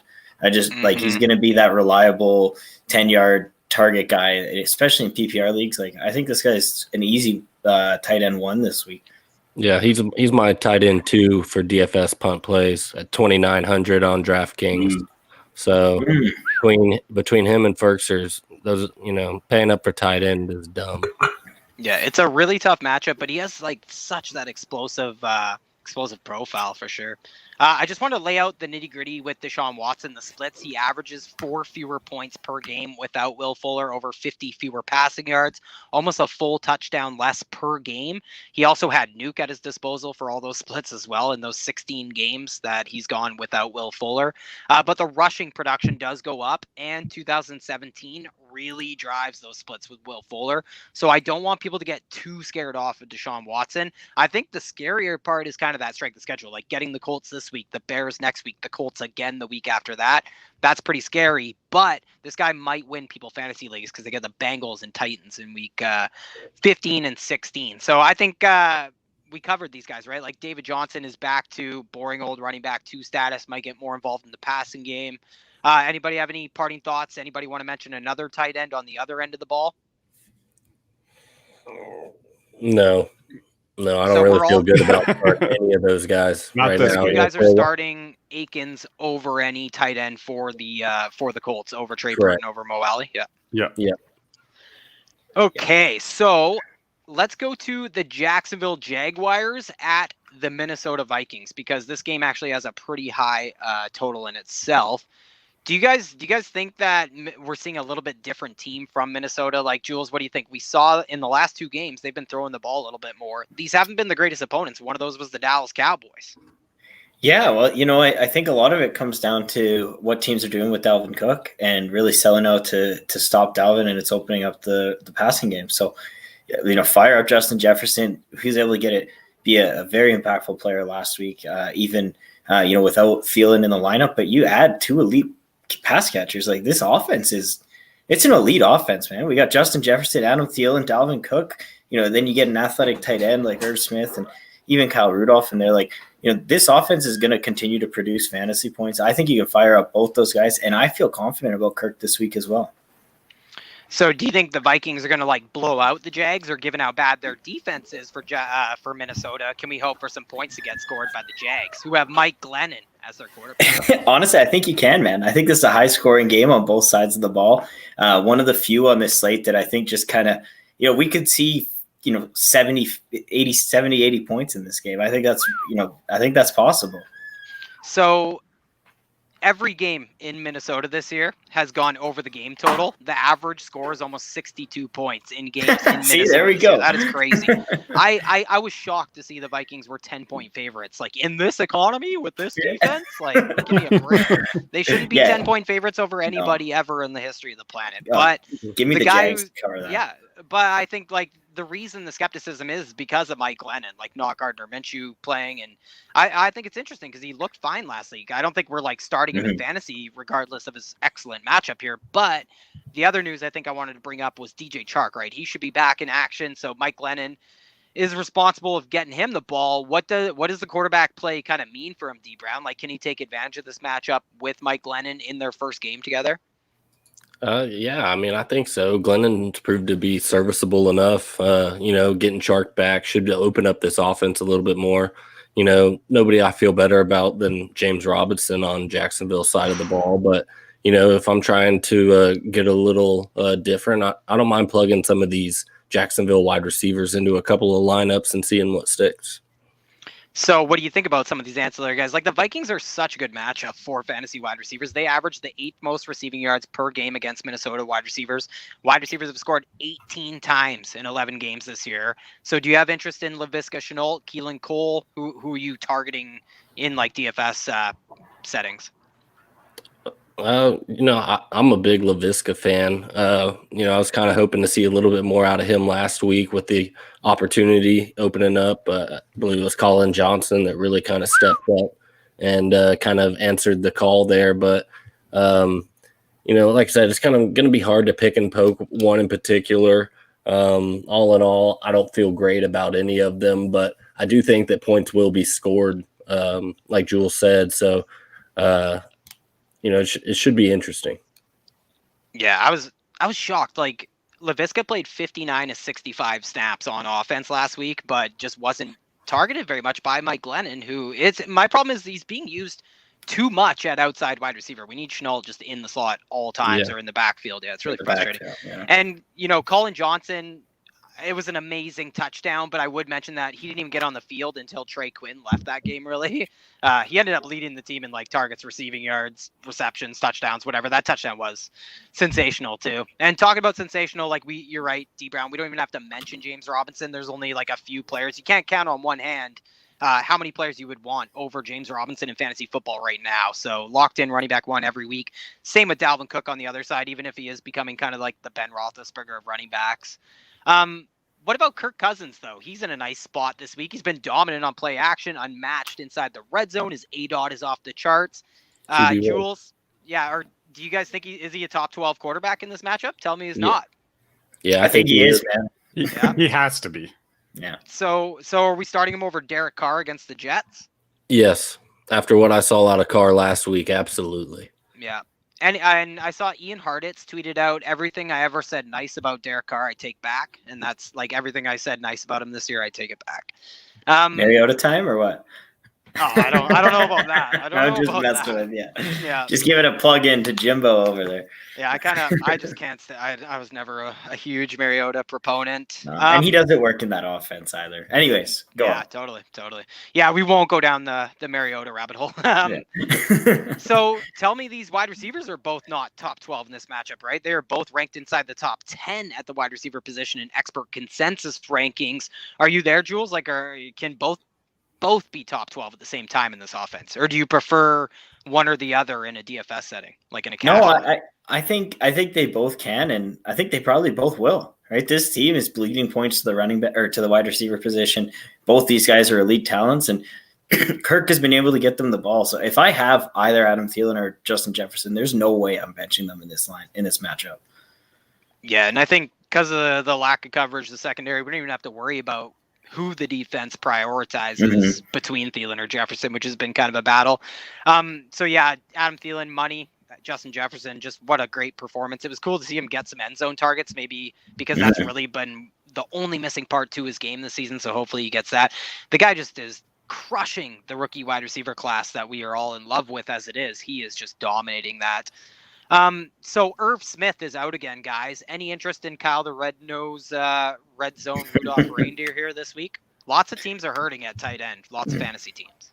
Yeah, and Jacksonville struggles at covering the tight end position. So, if I'm needing a plug and play at the tight end position, he's got all the upside in this week's matchup as far as I'm concerned. Especially with Irv out, I like him to get a little bit more volume and not have to feel so dependent on the touchdown or bust. Yeah, I mean, I think he's good. I do think there's a couple guys I'd rather throw in above him that are probably not owned, but he's right outside my top 12. Yeah.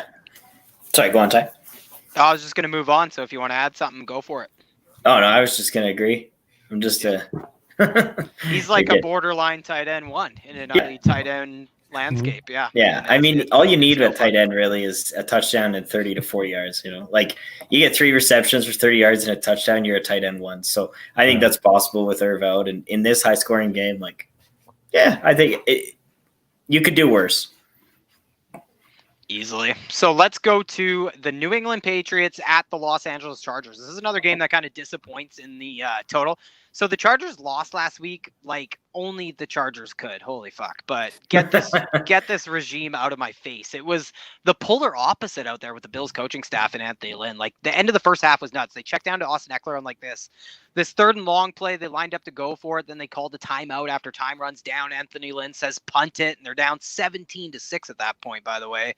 And that's not the most egregious part of that story. Like, they just didn't have a plan. Nobody was on the same page, like, as far as what the fuck to do should their 3rd down play come up short. It was insane. And I'll end the rant there because everyone knows how that game ended in the final play, the infamous quarterback sneak. That was just a microcosm of the entire performance by the Charger staff in that game, though. And even the 4 plays or whatever after the Hail Mary, but before the sneak, were just terrible. And the sneak that was so sneaky, the offensive line didn't know it was coming. So, anyways, this is Herbert versus the Patriots defense. Usually we used to think of New England as just a rookie quarterback graveyard in past seasons. And last year, they were just an elite. They were the top defense in the NFL.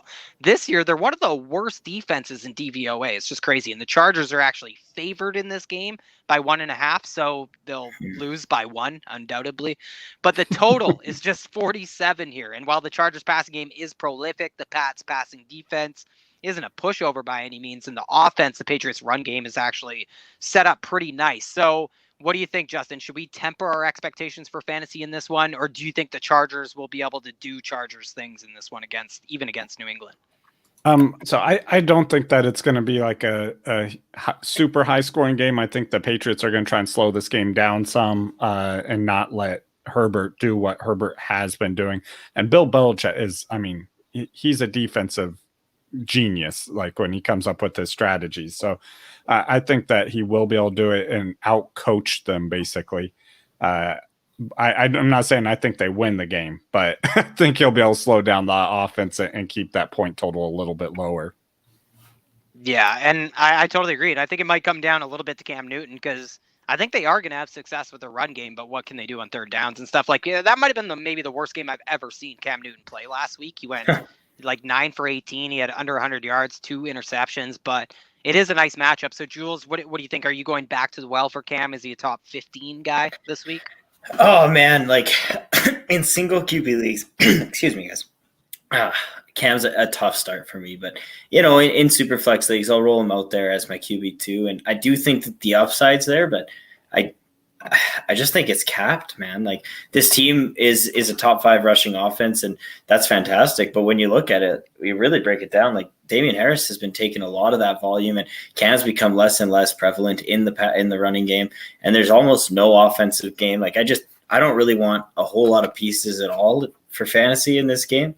You know, Bill on the other side, he shuts down basically always the number 1, sometimes even the number 2 option on your team. So I think it's going to be tough for Herbert. He's going to have to show us what he's got. Is he able to make in-game adjustments and read these defenses and be able to switch it up so that they can actually win this game? I guess we'll see. Do you think the Chargers try and lean on their run game too then? Yeah, I think it's very possible, man. I mean, as long as Austin Eckler is back in form, like, they haven't really had a run game outside of him. But if he looked good last week, he had a great week, and he was a guy career high in snaps. Career high in snaps. That was like my big takeaway. Just crazy. Also 4 of the 6 red zone opportunities for the team. Yeah, so I will 100% roll Austin Eckler out there. I think he's probably top 12 this week, but I have Keenan in a few leagues, and I'm definitely tempering expectations. I don't think we're getting a 2-touchdown, 120-yard game out of him. We're probably, going to see a game where we get 6 to 8 targets, and maybe he only completes half of those. So, yeah, I'm a little worried. Are you worried about Mike Williams? Like, are you worried about him kind of in general going forward? Like, is there room for Mike Williams to produce with Austin Eckler back, who led all players in week 12 in targets? Yeah, I don't know if it's this year, man. Like, I love Mike Williams' talent. I think he's got all the tools in the world to be an elite NFL receiver. And this offense is going to continue to be great, but I don't think that he's been able to integrate himself enough to be a reliable fantasy option. But I don't think anyone's going to beat themselves up for leaving Mike Williams on their bench either.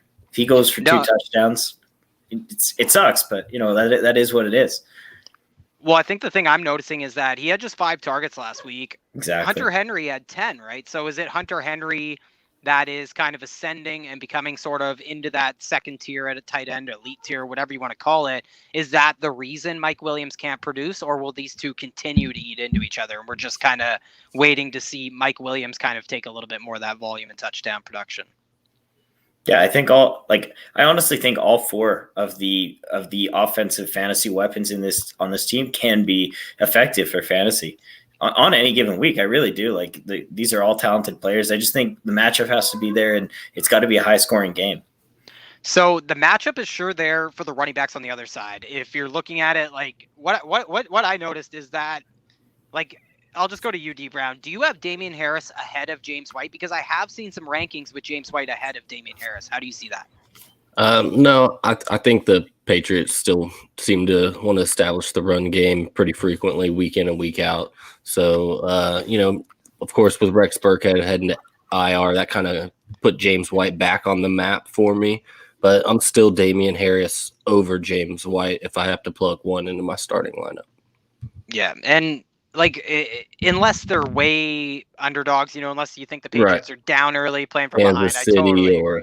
And the touchdowns were pure luck. Like, Damian Harris had 0 touchdowns last week, but he had 3 carries from inside the 10-yard line, while James White just happened to score on both of his, and he usually doesn't even see those touches inside the 10-yard line. So I'm with you there. I kind of feel the same way, by the way, guys. Like, I don't know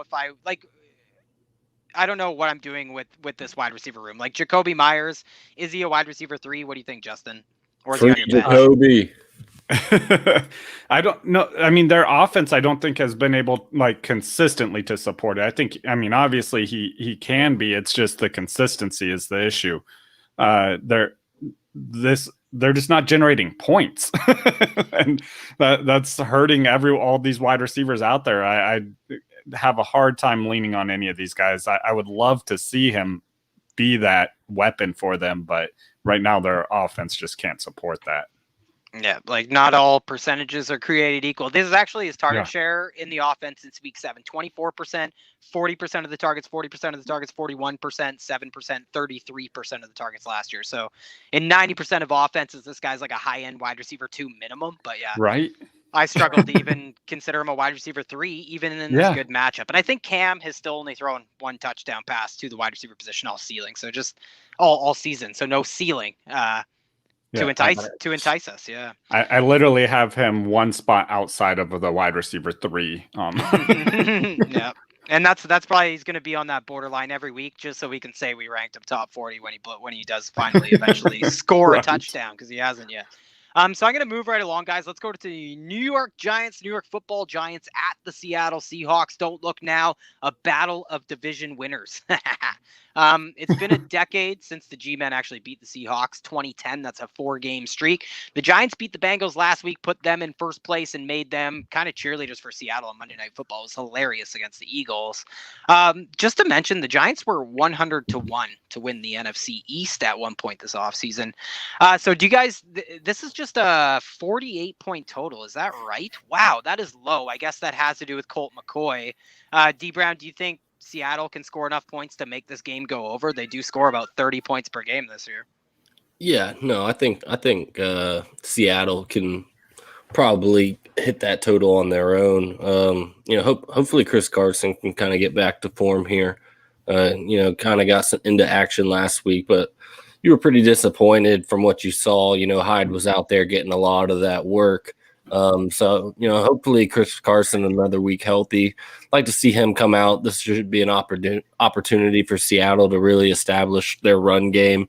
So I'm really hoping that Carson has a nice bounce back week here. Yeah, totally. And he looked good last week, with that 16-yard. He looked like, if his pants weren't on fire, it sure looked like they were. He just wouldn't take no for an answer. I love those kind of scores. The workload, the pass catching, the team philosophy down the stretch. I think there's so much to ask for Chris Carson, but definitely a guy that you want pieces of down the stretch. I think we should monitor Carlos Hyde, who I think is questionable for this game with a toe injury. What about the other side of the ball? Because there's lots of injuries on the other side of the ball. Obviously, I mentioned Daniel Jones. He's out with that hamstring injury. I think he's still listed as probable, but will operate under the assumption that he is going to miss this game. Sterling Shepard limited with a shoulder and toe injury. Darius Slayton limited with a shoulder and foot injury. So their quarterback's out. Saquon, their star running back, long gone. And now their two top wide receivers dealing with multiple injuries. In Superflex, can you start Colt McCoy? Like, would you start him over Drew Lock against the Chiefs because of the matchup? I would, guys. Yesterday on our show, we did a sleeper alert segment, and I actually picked Colt McCoy as my sleeper this week because I think he could be a top 15 QB. I know it's a little bold, but I think it can happen. Seattle's ranked, number 1 against opposing QBs, and he's given up a lot of pass yards a game. They're top 5 in terms of that area. So, I think there is room for this offense to move the ball here. And I don't actually think Colt McCoy is that bad of a quarterback. I think you go for 220 yards and 2 touchdowns, and it basically locks you in as a top 15 quarterback. I think it's possible. Yeah, and it's interesting. Like, Seattle is just beyond a pass funnel too. Like, teams will attack the Seahawks by throwing the ball. They allow under 100 yards rushing per game. So what do you guys think about Wayne Gallman then? Like, he's on a tear since week 7. He scored a rushing touchdown in 5 straight games now. Still hasn't had a 100 rushing game in his career, for that matter. But last week he did set career highs in carries and in rushing yards against the Bengals, I want to say. Is this offense running through Wayne Gallman while Colt McCoy's the quarterback, or was that just like a byproduct of them being up in the fourth quarter and Daniel Jones getting hurt in that game? No, I think it absolutely is kind of running through Gallman right now. The last thing they want to do is give McCoy, too much on him, have him come out and have to drop back after drop back. So one thing is Gallman's going to have the volume, and that's going to keep him in the, RB2 conversation for me this week. Even with, the backup quarterback, the volume's going to be there, and he's produced, the past six weeks. He's right up there with some of the big boys as far as statistically going. So, I'm going to continue with it. I'm plugging Gallman into a lot of lineups for tomorrow, and I think the volume will keep him as a high-end RB2. What about these wide receivers? Because they don't have to run the ball 40 times, against Seattle. I definitely agree that they want to not put too much on the shoulders of Colt McCoy, but against wide receivers, Seattle is just so outrageously bad, whether it's receiving yards allowed, air yards, fantasy points, anything. So we're forced to sift through this wide receiver room, and the strength of schedule is money here for a few weeks. Seattle tomorrow, Cardinals, Browns after that. So it's a nice little string of games for these wide receivers for the Giants. I'll start with Sterling Shepard. Since coming back from injury, he has at least 6 catches in every game. Still has not hit 75 yards receiving all season, though. No ceiling for this guy. Just 1 touchdown. It came 5 games ago. So is Sterling Shepard a top 36 wide receiver in this nice matchup, or are you kind of fading him, Justin? First let's see how healthy he is coming into it. So, because that could definitely determine it. Let's get him on the field first.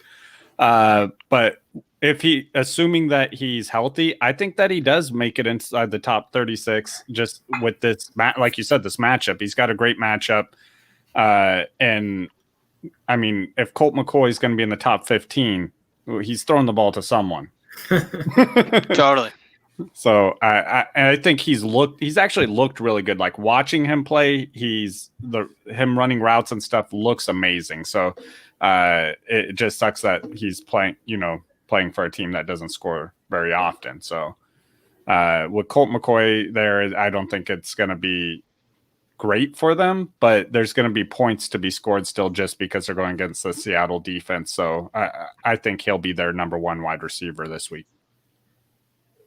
And that's what I want to see, right? Like, we didn't see them throw the ball really last week. It was kind of pathetic watching the Giants run the clock down in the fourth quarter in a game. But that's why Darius Slayton goose egg for fantasy last week. And I went to bat for him as like kind of a decent start last week and a nice matchup too against Cincinnati. But yeah, and he was only targeted twice. He did drop a 75-yard touchdown that he should have had. It was a bit overthrown, but he got his dick beaters on it. He has now just 10 targets, 6 catches over the past 3 weeks combined. 5 straight without a touchdown now. Scored just once since his 2 touchdown outing to start the season. So Slayton is kind of trending in the wrong direction. Jules, are we done with him in fantasy for 2020? Or is there still hope that he could be that guy who can put up some spiked weeks and good matchups coming up? Man, I think like especially in 2 wide receiver, 1 flex leagues, I'm done with him. There's no way I can plug this guy in my lineup as a wide receiver 2 or 3. And you alluded to it with the past 5 weeks has been really rough for Slayton, and kind of the emergence of Evan Ingram. Right, he had a 100-yard game 2 weeks ago, and then last week was I think he had a 100-yard game last week, and then the week before it 5+ targets. So just has really been getting increasingly involved. Towards the beginning of the year, we saw a lot of drops from Evan Ingram, and I think he's corrected that and kind of some carries. Yeah, exactly. Right, they're trying to get him the ball. So I think that this offense the tier hierarchy goes Sterling Shepard, Evan Ingram, and then Darius Slayton. And I'm not real excited about the third option in a Colt McCoy offense. I know I'm tooting his horn here, but third receiver, that's tough, man. Yeah. So do you think any of these guys, Sterling Shepard, Darius Slayton, are any of them top 36 options? Yeah. Like Justin said, I'll throw Sterling Shepard out there, assuming he can get out and be healthy. I do have some concerns with the toe and the shoulder injury, like multiple injuries going into a week, but this is just such a plus matchup. And if they get behind early and they got to come back in this game, like he's got that volume. He reminds me a lot of Jarvis, to be honest, like a little bit of a younger Jarvis Landry who just gets peppered with volume, doesn't score a whole lot, but is a pretty safe play most weeks. So speaking of slot wide receivers who are fairly one-dimensional, what about Golden Tate? The guy had 9 targets for some reason last week, season high by far. But just to lay it out, in 9 games played this year, Golden Tate has 0 games with 50 yards receiving, which he did in 7 of 11 games as a Giant last year. And I kind of just bring it up because, it's scary because I think it serves as kind of a roadblock for Darius Slayton, or it stands in the way of an explosion for Evan Ingram, who is, the guy who's really come on. I think it has a lot to do with the Giants getting the run game going with Wayne Gallman. They can use Evan Ingram in a much different way. So do we think Evan Ingram's kind of like going into that upper territory? Would you rather him or Hunter Henry? Or, are these kind of the guys that we are betting on, though, going down the stretch? Man, this week I'll take Ingram over Hunter Henry. But in Dynasty, I want Henry over Ingram. Yeah, as far as on my team, I would rather have Hunter Henry on my team. Yeah. But I mean, I would start him this week. Totally. So, guys, Josh Gordon reinstated. Stop me if you heard that before. I don't think anybody's like rolling him out there game 1. But what are our expectations for Josh Gordon down the stretch? Because it's pretty pessimistic out there. I'm going to say suspension.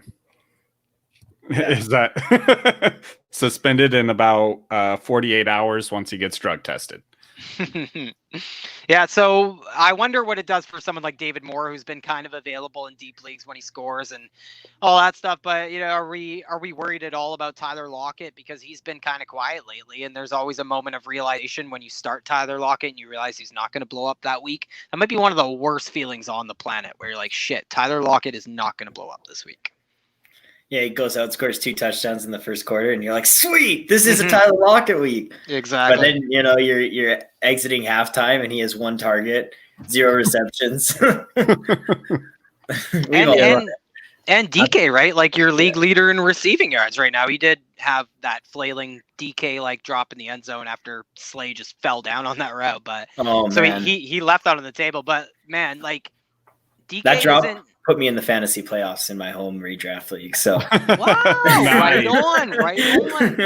I think the only way you can stop him is to go Aqib Talib on him. Like people should be ripping his chain off, because DK will start swinging, and then he gets the boot, and that's the only way you can stop this guy. I think he gets James literally Bradbury. Have to get him out of the game. It's the only way. Yeah, and he does. DK does get James Bradbury this week. So 3 weeks ago, I would have pretended like this is a Tyler Lockett week, but I will refrain from doing that. Anybody have any interest in Will Disley or Jacob Hollister? Or should I roll along here? Hollister over Disley, but let's move on. So DBrown, I got this tiny little bladder, so I have to use the restroom. Would you mind rolling into your Atlanta Falcons playing the Saints, and I'll be right back.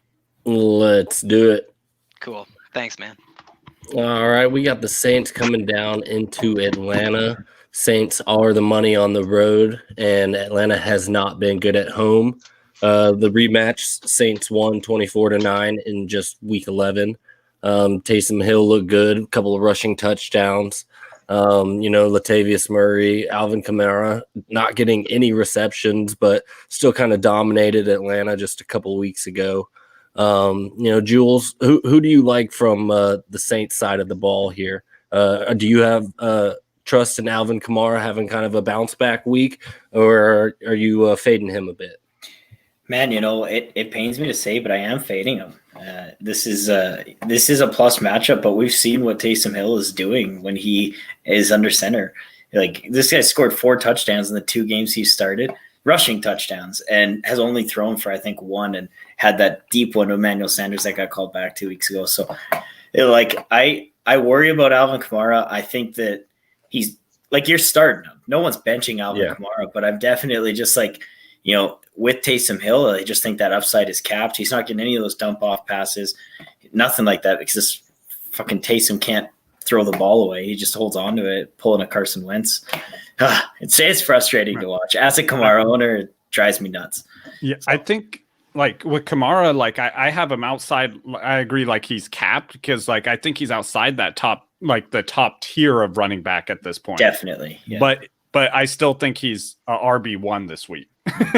Well, a player with that talent, I mean, it's so hard to put them outside that area. Yeah. You can't, right? He's just such a talented player. He can make a play happen any given play. He can take one to the house, and it's tough to stop that. Yeah, well, it's kind of like a brief little preview for Kamara as a dynasty aspect. We need to kind of recognize what Drew Brees does for Alvin Kamara on a weekly basis. And Drew Brees, once again, knocking on the door of retirement. You got to take a step back and see, what is Alvin Kamara going to be in 2021 and beyond? Have we seen peak Alvin Kamara at this point? Or, can we expect a bounce back? And Alvin Kamara, the skill, is he going to be able to dominate regardless who's at center, so long as it's not our friend Taysom Hill? Man, that is a great question. And I have concerns. Taysom Hill. Yeah, exactly, right? What happens to Kamara if Jameis comes in? What if they bring somebody else in, right? What if they draft a guy? We don't know what's going to happen, honestly, right? I do know that Drew Brees has – I honestly am not sure if we're going to see Drew Brees play a full another season in the NFL. Yeah, and honestly, I think if Jameis comes in, it may be just as bad for Kamara, because he's not dumping off the ball to at the line of scrimmage throw. He's going down the field. So, guys, could you imagine what Antonio Brown would do with Jameis just hucking him the ball down the field, though? Oh, wow, man, that'd be mad in real life. Just get your best player. Let's just run him as far down the field, and we'll just throw it out there. Yeah, no kidding, man. Or Tyreek, even. Oh man, we already have that though. We call it the Chiefs. Yeah. The thing is, Mahomes can put the ball down the field like Jameis accurately, but accurately. Well, staying with the Saints here, what do you guys think about Michael Thomas? What are you doing with him? If you got him on your roster, are you feeling good about plugging him in? Yeah, man, I think he's a wide receiver 2 this week. I don't feel great about it, but I'm not benching him. Yeah, there's no way. He looked great 2 weeks ago. Yeah, exactly. The talent's there. He looked great 2 weeks ago. I'm just pulling this up here, but I think he had, in Taysom Hill's first game, he had 6 or 7 receptions in that game, and he was a viable fantasy option. I think they're going to try and get back to that. Use the weapons that they have on this team. There's not a whole lot of elite talent, so outside of the 2 elite talents, there's nothing else. So I don't know. And then jumping over back into Atlanta, I think Todd Gurley, is he out again this week, Ty? Do you know? He is indeed. So once again, I kind of pushed some chips behind Brian Hill last week. Didn't really kind of go how I was hoping. Ito Smith came in and turned out to be kind of more of the efficient of the two. Either of those two pique anybody's interest this week? No, but I do like Brian Hill more than Ito. Yes, me too. I'm team Brian Hill over Ito as well. Ito's a bum. I don't care for him. I'll play devil's advocate, like just because 22 of Brian Hill's rushing yards came on his final carry. He was at 2.8 yards per carry before that one. So, Ito Smith had 65 yards on 12 attempts. 24 yards of his came in a fourth carry run. So I'll be fair there. But Atlanta's run game, I just think it kind of sucks. I don't think I want either of these guys for fantasy. Yeah. But I wouldn't be surprised if Judge Ito passed Brian Hill on the depth chart. Like it still stands out that Hill outsnapped him so significantly, even though Ito Smith was running hot in that game. So I think there's definitely, an argument to make about Brian Hill just being in there to pass protect sometimes for this very pass heavy team. And I think that might be the route, but I honestly think we should probably just avoid both of them. And this defense is stout against the run. It's really one of the best defenses in the NFL. And like when Gurley was in the lineup, he was making most of his money off of efficiency. He's getting in the red zone and he was scoring 1 or 2 touchdowns, but he was never really piling up more than he has put big plays up in a couple of years. Yeah, exactly right. Like he had one game of 100+ yards. So like I don't think there's volume there for the running back. I don't think there's a whole lot of red zone work because even if I'm the Falcons coaching staff and I get in the red zone, who are you going to give the ball to? Like Calvin Ridley and potentially Julio Jones, or are you going to try and give the ball to Ito Smith and Brian Hill? I just it doesn't feel good, and I'm completely staying away from it. No, and we saw earlier in the year, like a play that really stands out to me is when Gurley got stopped at the goal line a couple times and they just threw to Hayden Hurst on 4th down. So that's another guy that they could definitely target. What's the do you guys think Julio's going to play? Because he's truly questionable in this game. I'm leaning more towards he probably will not play. As much as the Falcons want to come out here and compete, I think everybody's kind of under the assumption that it's a lost season at this point. And this hamstring's been lingering at this point. If there's no need to get him out there. This isn't a must-win scenario against a tough Saints D. I wouldn't be surprised if they hold him out. And if that's the case, Russell Gage gets a big boost. OZ, I believe, went on IR just recently. Yeah, so those two guys had kind of been on the revolving door. So seeing him go onto IR really kind of gives me a boost for Russell Gage moving forward. He was their most targeted player last week, wasn't he? I think most receptions on the team in the first game against New Orleans as well. I think Janoris Jenkins is out for this game. Marcus Davenport is out for this game. Those are two of the best Saints defenders. That's a huge boost for the passing game of Atlanta, too. So I think Russell Gage, wide receiver 4, easily, maybe a flex guy for sure. I totally agree with that. What do you guys think about Hayden Hurst? Because he's limited. He goose-egged us for fantasy football and just 2 targets against the Saints a couple of weeks ago, but saw lots of targets last week. Do you guys trust him as like a top 10 guy? I do have him in my top 10, but do I trust him to be a top 10? No, That's a different question. Yeah, if Julio's out, I'll give him a little bit of boost, and he will be in my top 10 for sure. But he looked better towards the beginning of the year, and he's been a little bit more inconsistent as of late. I had him and Jonnu in a bunch of areas, and I seem like I've been moving those guys back and forth just so I can have the goose egg in my lineup. It's been so aggravating. I'm laughing at myself week in and week out as I've been holding these 2 guys up, picking which one I want to start. It seems like whichever one I pick is the damn wrong decision. Yeah, throw Jordan Akins in there, and I'm in the same boat with all. Yeah, so it's been aggravating. I don't feel great about him, but if Julio's out, I do like the little bit of uptick in volume. He seems to be the number 3 option more often than not for Matt Ryan.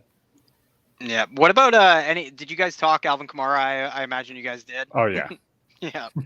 Much worse without Drew Brees. Breaking news. Pass catching is down. Breaking news. So what about Michael Thomas? Did you guys talk about him? We touched base on him too. Do you guys think like it's a either or kind of thing? Like one might be top 5 at their position, one might be a wide receiver 1 or running back 1, but it might be at the expense of the other one? Yeah, no, absolutely. I think if MT comes out and actually, commands volume and really just eats like, we remember in days past, I think that would be at the expense of what we'd be hoping to get from Alvin Kamara. And if Alvin Kamara does start to receive those targets that we've been missing since Taysom Hill's been under center, I think MT would kind of be left in the dust with what else Taysom Hill brings to the table. So if Kamara is eating, Taysom Hill seems like he's going to get his regardless. So I do think that without the passing efficiency from Taysom Hill, that Michael Thomas is probably the least likely to be successful. Yeah, well, and I think that like Michael Thomas he gets hurt from if Kamara gets into the passing work, then that takes away from Michael Thomas. But Michael Thomas getting utilized doesn't necessarily take from Kamara. It's more Taysom Hill and what he's doing on the ground that's taking away from Kamara. Yeah. 100%. And I also think that's a byproduct of the team or Sean Payton arrogance, whatever you want to call it. But the team doesn't necessarily ask Kamara to do X because Taysom Hill is doing Y. So it's really frustrating watching that. Speaking of frustrating, I'm going to move along to the Philadelphia Eagles at the Green Bay Packers. Yeah, we absolutely have to. Only 2 teams in the NFL have gone 12 weeks this season without scoring 30 points in a single game this year. The New York Jets and the Philadelphia Eagles. So we have a 49.5 point total here. Green Bay are 9-point favorites at home, which is kind of small actually, now that I think of it. But I think they cover that. Yeah, I do. like almost easily. So you're our resident Green Bay Packers fan, Jules. How do you see this game playing out? Do you think they're just going to kind of run rickshaw on them, or do you think they'll kind of ease up and go through the run game? Oh man, I think this game. I think they get up early and they get up often, and I think we see a lot of Jamal Williams in the fourth quarter. I'm all right throwing him out there as a RB3 flex type of guy. Been trying to tell you guys that for weeks. Man, I was looking back over it. Like, this guy's he's finished with less than 8 points just twice on the season and has had 4 weeks where he's in double digit, 3 of those weeks where he was plus 20 points, albeit Aaron Jones being out and injured, and he kind of took advantage. But that's a pretty safe floor from a guy that you were able to get in the 12th, 13th round of your draft. So for me, I'm pretty confident rolling out Aaron Jones and Jamal Williams, and I think they're both going to be good plays this week. And obviously, Devontae Adams, we don't need to talk about him. Yeah, and I think what's his name has Aaron Jones is coming off his worst game, but man, this strength of schedule that's coming up for Green Bay is so money. So I'm just looking at the Eagles here. Lane Johnson went to the IR. That's kind of big news for the Eagles. They do get Zach Ertz back, who helps no way when it comes to, losing and all. Usually when you get a tight end back, you might be able to supplement some of the blocking issues you might have from losing a player like Lane Johnson. That is not the case getting Zach Ertz back. What about Carson Wentz? He's the quarterback 21 in expert consensus rankings. It looks like Seattle was the last straw, like the final straw for the pros. He is below Baker Mayfield and Mitch Trubisky, just above Matt Stafford. So is Carson Wentz somebody that you might even be sitting in a super flex league if you have better options? Are you playing Colt McCoy over him? I actually have Colt McCoy one spot ahead of Carson Wentz in my rankings. Me as well. Got a better matchup. He leads the NFL in interceptions, leads in sacks. I think he still might lead in fumbles as well. He has had the most drops by his team in the passing game as well. So everything possible going wrong is going wrong for him. And yeah, just dumb plays, man. Yeah, and then coming out and not even making dumb plays, but still shitting the bed against Seattle. So it blows my mind. It's gonna, people should be holding their breath to see how Colt McCoy does against Seattle after seeing how little Wentz did. So Miles Sanders might get a lot of the pressure put on him in this game because Green Bay allows the 3rd most fantasy points to the running back position. Only the Lions have allowed more touchdowns to running backs this year. Nobody has allowed more receiving yards to the running back position this year. So great matchup for Miles Sanders. Our biggest annoyance is the drop passes. I mean, he leads the league in that, but it's actually more the lack of bell cow volume. So going down the stretch, not even for this week because he is a top 10 running back, nobody's going to call him otherwise. But can he start to see some of that bell cow volume and be a league winner? Yeah, I think he will. They have a couple really good matchups for the fantasy playoffs as well for running back. So I think that he will. But I mean, he's also I believe he has one really hard matchup in there. I'd have to pull that up, but. So I think that he'll do great in those, but he's very defense dependent. I'm not going to start him against a great defense just because their offense is going to be so curtailed on what they can generate. So what are we doing with these wide receivers? Like with the tight end use, Zach Ertz is returning now. There's ambiguity in this room so far as the priority, the totem pole, the pecking order. So are we starting any Eagles wide receivers for fantasy, DBrown? No, I mean, right now, no, I don't feel good about starting any of them. I was trying to kind of get in on the Rager train last week and, just kind of hoping for it. But as of right now, I don't feel good about plugging any of them into my lineup. Carson Wentz turnovers have, kind of really put this team in a position to not be successful. And now they're bringing, a little bit more Jalen Hurts in. What does that do to Carson Wentz and his value, on a weekly basis, let alone long term? Or like a finishing the game mentality, like who knows? Yeah, like you never know. Right. And just when we were getting hot with Goddard, here comes Ertz back off of IR. Right. And, I don't Which is what happened with Fulgham. I don't think that's going to totally kill Goddard, but sure as hell isn't going to help. Mm-hmm. And he's coming off like just 2 spectacular games. It's just really frustrating. And it's almost what happened with Fulgham when Dallas Goedert came back. Like that's what I've noticed. Like Jalen Reagor, he's the wide receiver 51 in ECR, still hasn't hit 60 yards in a game. Also matching up with Jair Alexander. That is not good, Bob. And Travis Fulgham, wide receiver 63 in ECR. He has just 4 catches in 3 games since the Eagles bye. 32 yards receiving in those 3 games combined. So I just don't know what's going on because like Fulgham, they're throwing contested catches and everything, bad balls to Jalen Reagor, and those might be best suited to go to Fulgham. And then his red zone roles just evaporate. I mean, he scored 4 or 5 games before the bye week, hasn't scored since. I don't know what happened with Travis Fulgham. So what do we think about the tight ends then? Like Zach Ertz is back.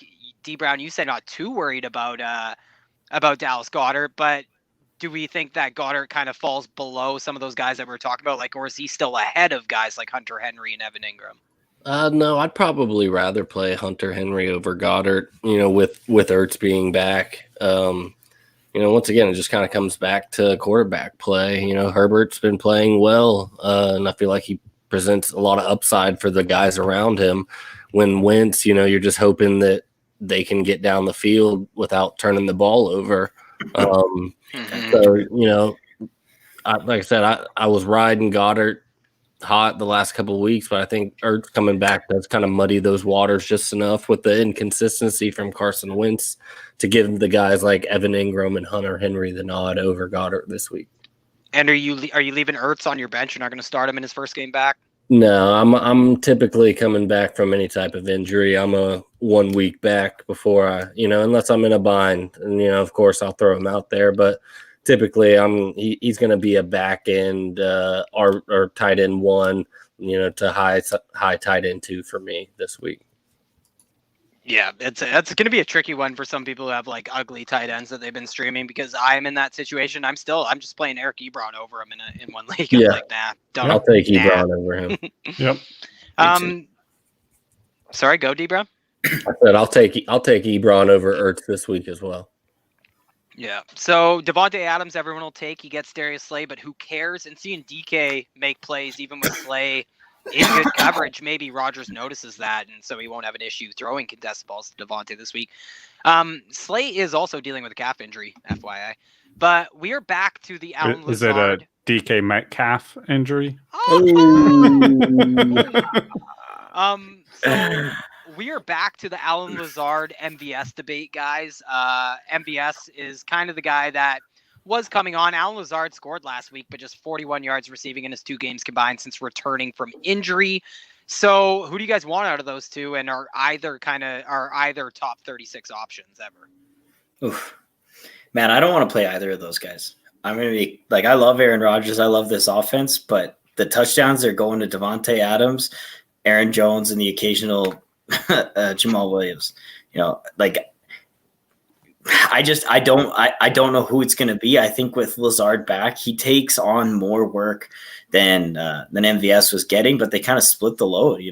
I think Lazard becomes that PPR guy, and he's more involved in between the 20s. But I think that red zone that touchdown is honestly a bit of a fluke, and this is the guy that was open, so Aaron Rodgers threw him the ball. But it's not going to be that guy every week. Some weeks it's going to be Tunyon, and some weeks it's going to be Aaron Jones, and then they use Devontae Adams like a freaking running back down there. So Mhm. It Those just are the three guys that you want to bank on a touchdown. Yeah. yeah, exactly right. Like I just don't think the passing volume's gonna be there because this offense has actually turned more into a run first offense and then creating play action through this strong run game. So for me, that's I'm out on Lazard and MVS, but if I had to pick one between the two, I'll take Lazard. I'm a little bit higher on Lazard than you, but I agree with you. Well, Lazard's getting the slot use, so he's going to always see like the easy coverage. But I would mention this week in particular, MVS has a spectacular matchup against Vontae Maddox.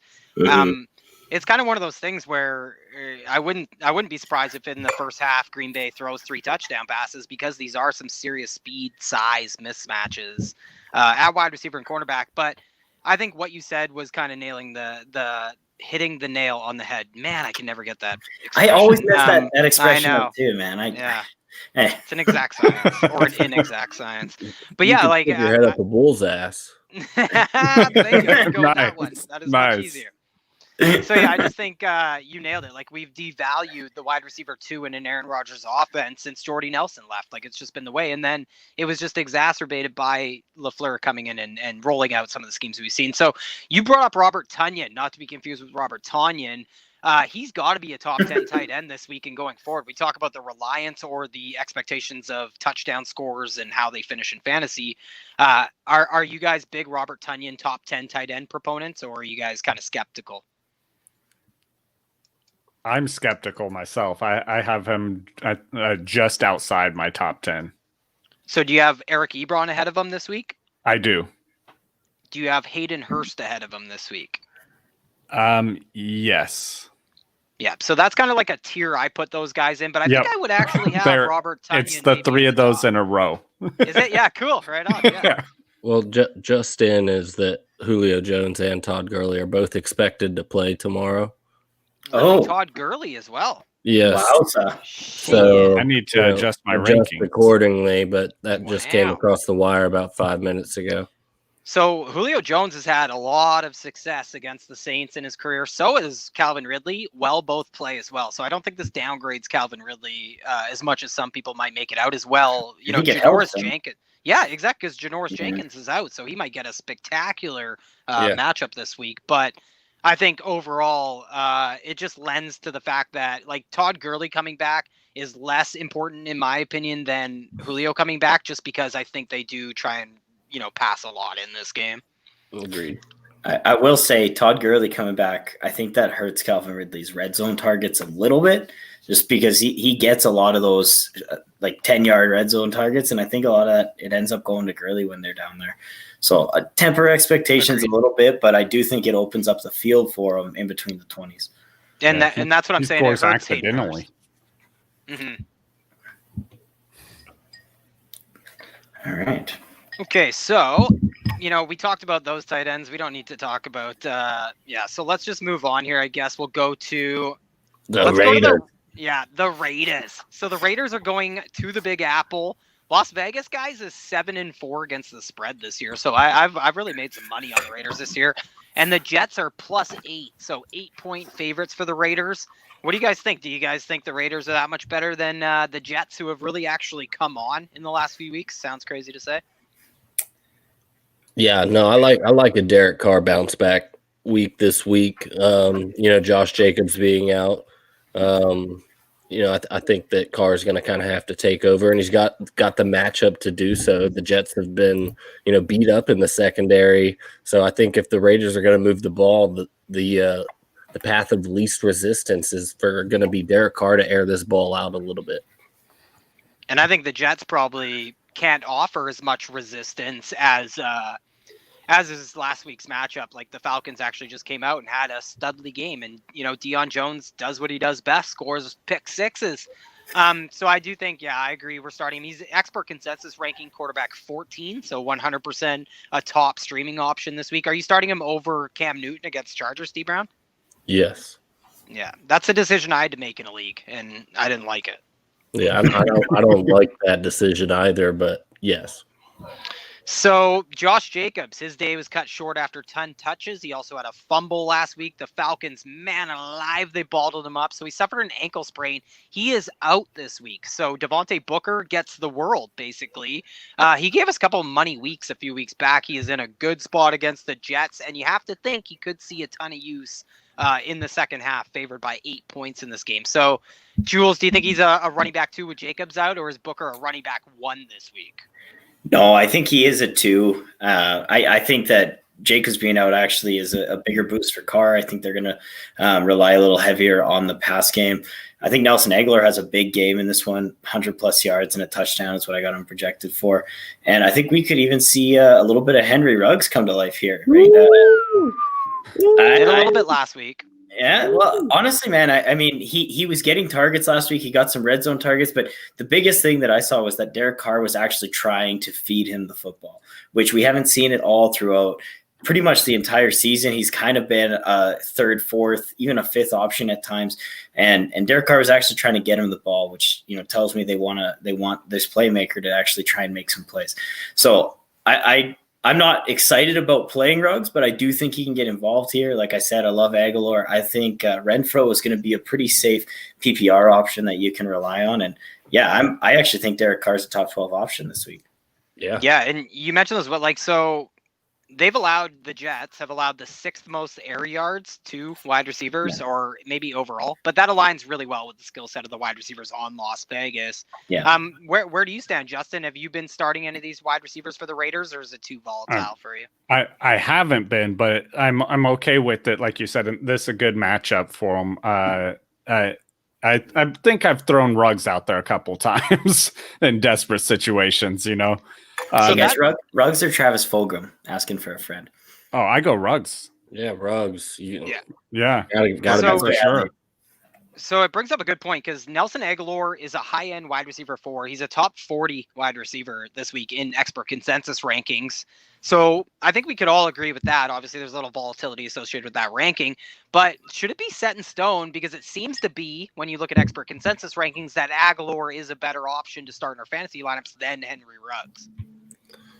Yeah, I mean, he feels safer, no doubt. But once again, we all know what Henry Ruggs is capable of, and that ceiling, fantasy football, that's what we're after. We want the boom, baby. And I do think that this is a good opportunity for Ruggs to provide that boom and really kind of put his name on the map. He's kind of looked like a miss for the Raiders organization just due to lack of volume, getting him involved in the offense. So if they could really kind of establish him late in the season, I think that could really provide huge dividends for his dynasty stock moving forward. Yeah, and I won't rabbit hole because I have before, but it is just the volume. I mean, he hasn't seen 6 targets in a game. He hasn't had more than 3 catches in a game. We saw his ceiling, by the way, on 3 targets against Kansas City earlier in the season. Unfortunately, in the 6 games since then, he's had less fantasy points than he did in that one game combined. But my point is that we can't be blaming Henry Ruggs for any of this at all. In fact, the guy we can blame is Derek Carr, because if you look at the catchable deep target rates, he only throws these targets to people who are open. So Hunter Renfro and Aguilar are seeing a ridiculous amount more catchable deep targets than Henry Ruggs. It's really frustrating. That's why Nelson Aguilar has 5 touchdowns the last 8 games. And yeah, it's super frustrating, because Nelson Aguilar, when he doesn't score in 2 of those 3 games in the last 8 games that he hasn't scored, he scored under 2 fantasy points. So he's been extremely boomer bust, and I think we know that Henry Ruggs is going to be. But I think we're kind of all in agreement that it wouldn't surprise anybody if Henry Ruggs if those two flip-flopped when it comes to value at any time. So what do you guys think? Speaking of flip and flop and value at wide receiver, what about these Jets wide receivers? Like, is Jamison Crowder dead to us? I mean, he's been dead to me for half a decade. But like since he started in the league, or since whenever the first time he got injured after the first time he came back from getting injured. I'm not playing him this week or anytime soon. Yeah, Mims feels like the play. Yeah, and it's just trippy. Like, yeah. So, do you think Mims is kind of taking over? Like, do you guys think Mims and Brashad Perriman should be ahead of Jamison Crowder at this point? Mims 100% sure. Perriman is a little bit. I have him just below Crowder. So, do you think any of them, Justin, are top 36 guys? No. No, yeah. So I'm looking at it. ECR has all of them as wide receiver 4s. Crowder, wide receiver 41. Really quick, Crowder started the year with over 100 yards receiving in 3 straight games. He's under 50 yards receiving in every game since then. It's just crazy.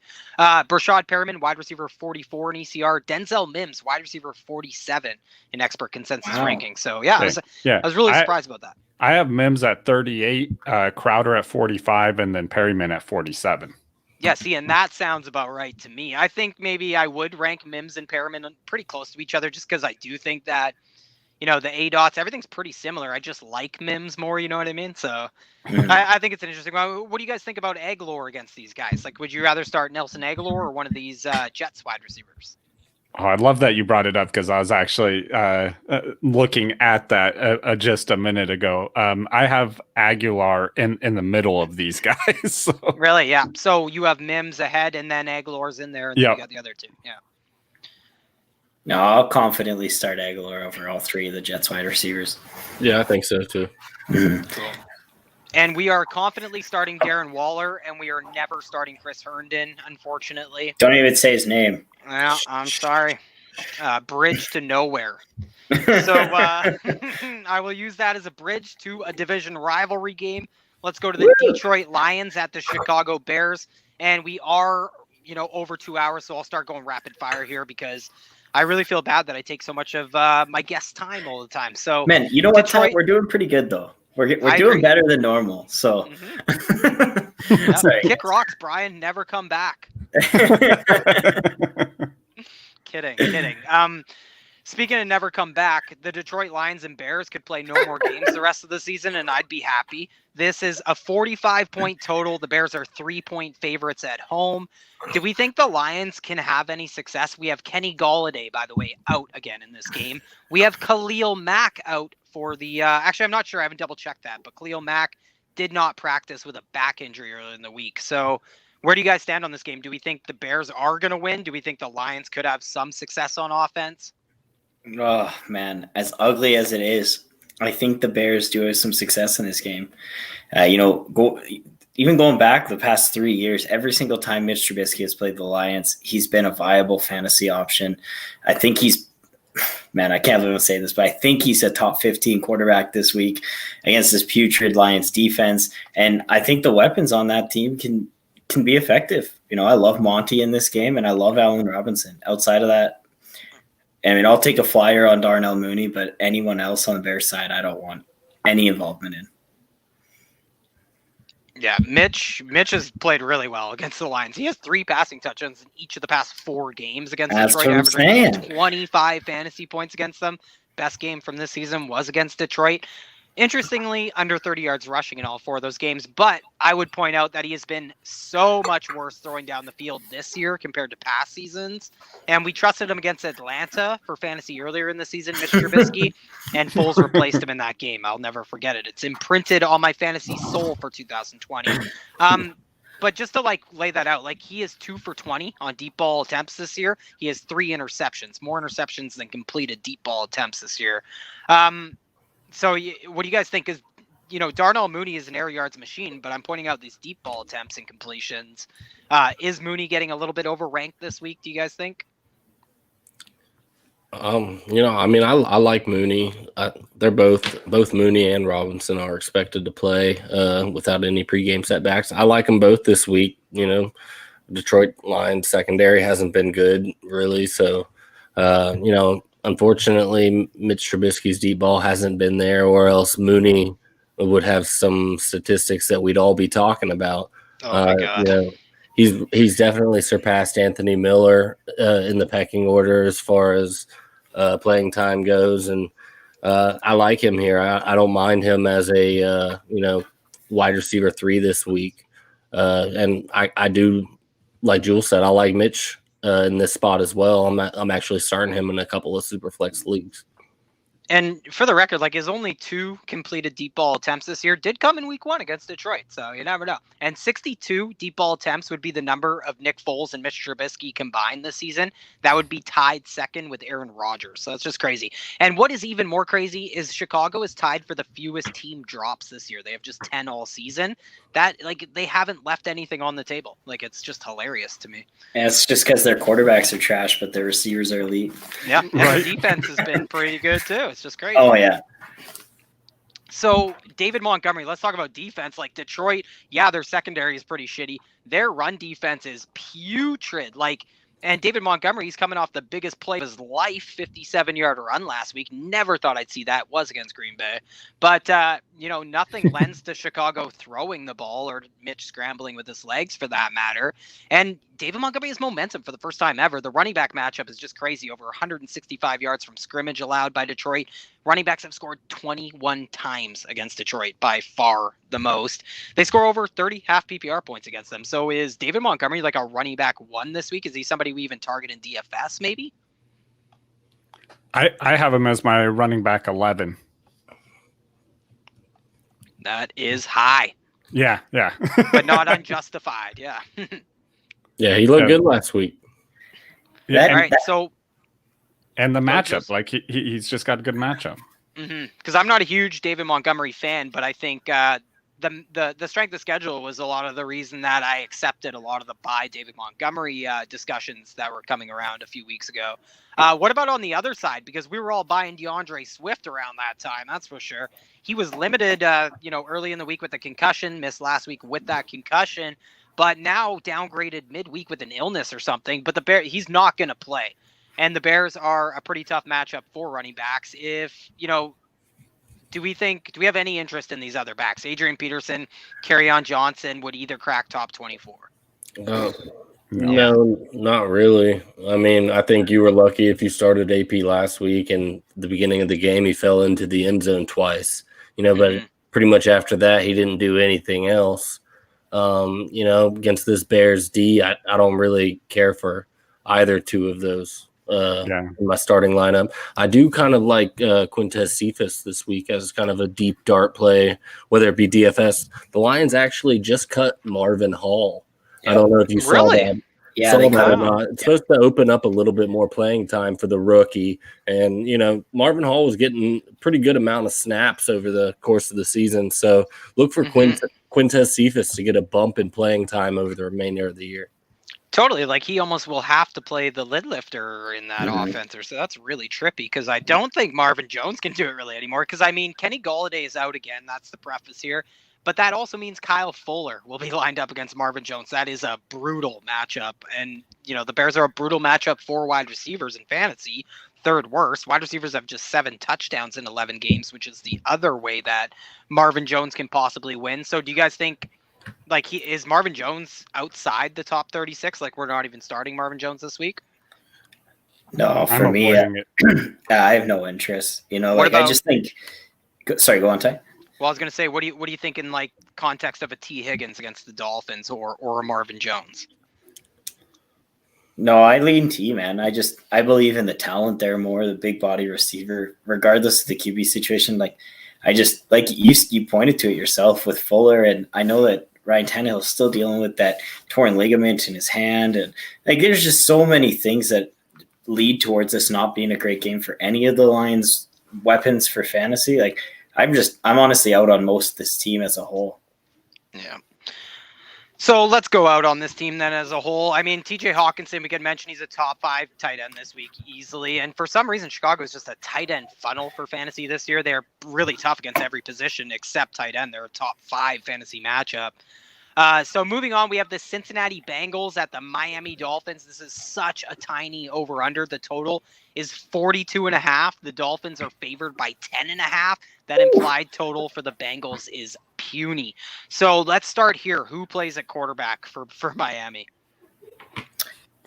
I think it's Fitzmagic. Yeah, I think so too.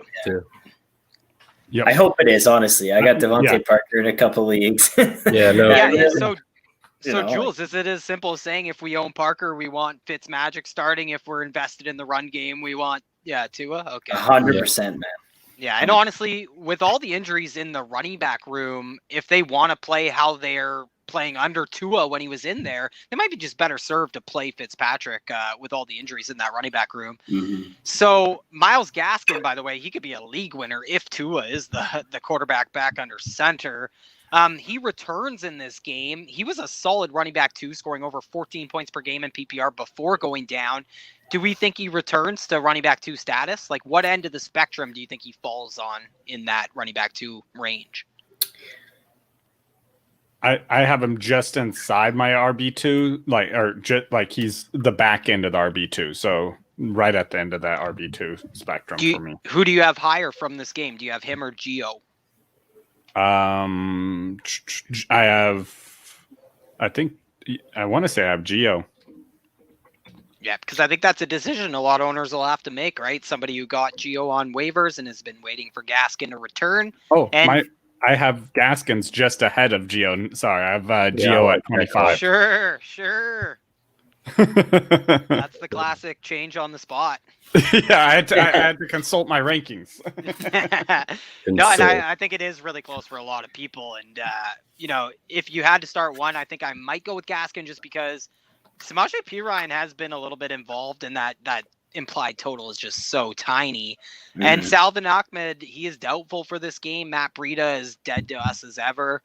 And so let's go to the wide receivers. I wanted to ask, Devontae Parker is wide receiver 18 in ECR.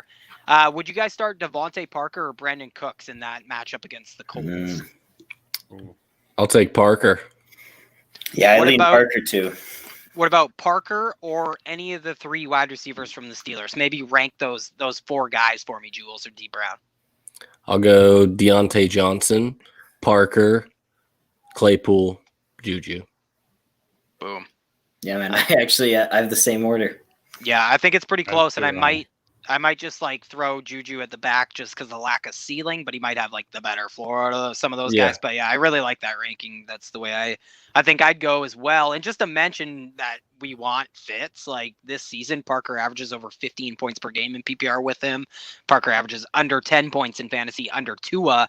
In 27 career games, Parker scored 5 points per game more with Fitz as his quarterback. So the other guy that kind of elicits that same conversation is Mike Gesicki. He's been a pretty tough read this year. Also, schematically, it's been much more important to have Fitzmagic as his quarterback. So do you guys like Mike Gesicki either or do you think it is very important that Fitzmagic's his quarterback for him to be a top 12 tight end? I think the talent's there regardless of who's under center, obviously, but it obviously really helps with Fitzmagic there. He loves that tight end position. He sees a lot more volume there. For whatever reason, they're just passing the ball so much more with Fitzmagic in the lineup. It just opens up the game so much for the pass catchers there. So if I'm a Gesicki owner, I want Fitzmagic in the lineup. And if I'm not, I do have my concerns about Gesicki this week.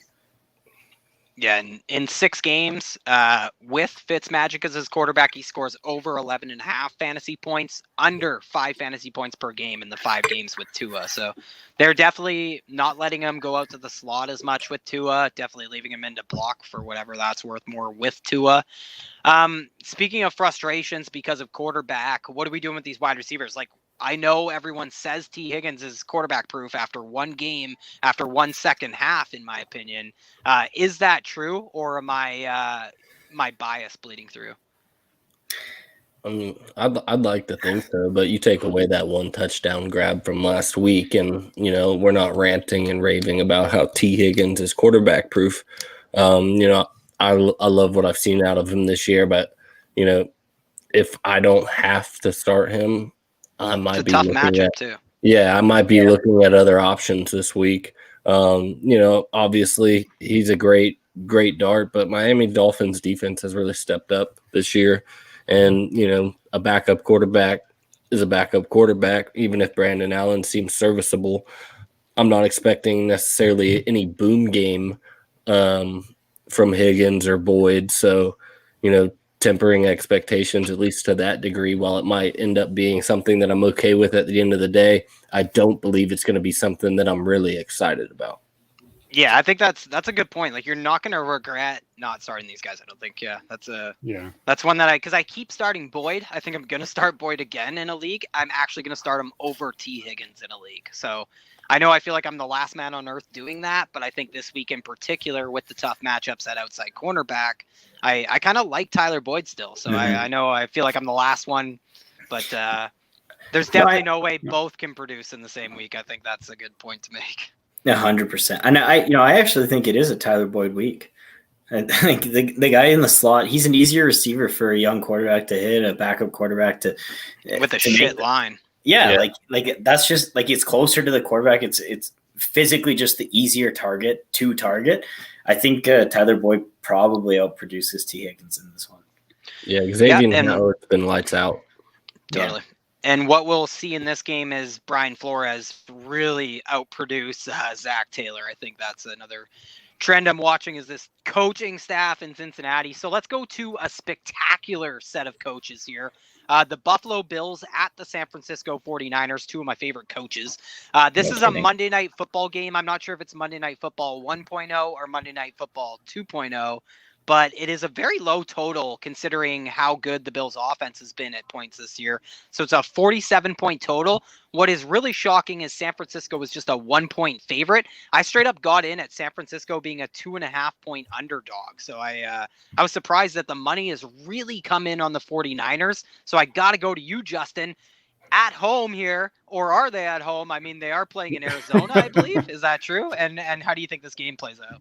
Yeah, they are playing in Arizona. It'll be interesting to see. Like, they got to win this game, right? So that way they can like claim Arizona Stadium. You don't want to lose and then have to stay there and play there again. Like they play Arizona next week? Yeah. And no way, really, in Arizona. Yeah, so that's why I'm saying, you don't want to lose and have to stay. They have 2 home games there as well. Yeah, like they're going to take over Arizona starting tomorrow. So, yeah, hopefully. But honestly, I don't expect them to win this game.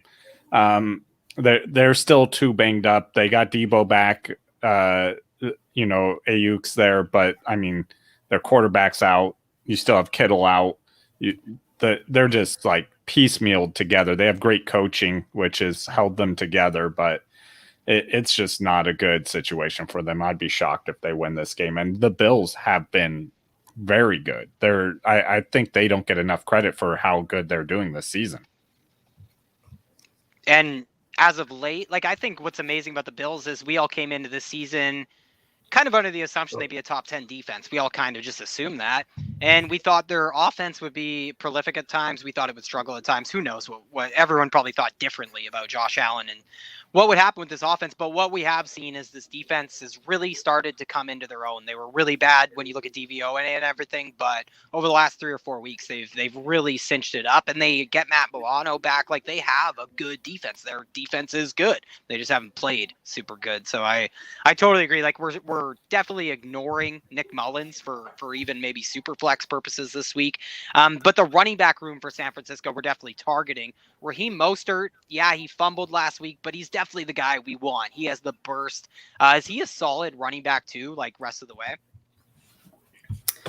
As long as he's on the field, man, I think he is. He's one of those guys. He kind of reminds me of Chris Carson in the way that like he doesn't need a whole lot of snap share or even volume in order to be efficient, but he just gets on the field. He's so good when they get him in space, and like he can break off any run for 70 yards if he can get out on the edge. So I'll roll Raheem Mostert out, especially with the price you had to pay to get him, and with these injuries, if you traded for it, like, you were probably able to buy him pretty low with the uncertainty that offense brings. Like, if I can roll this guy out as a RB3, a flex guy, that's easy money to me.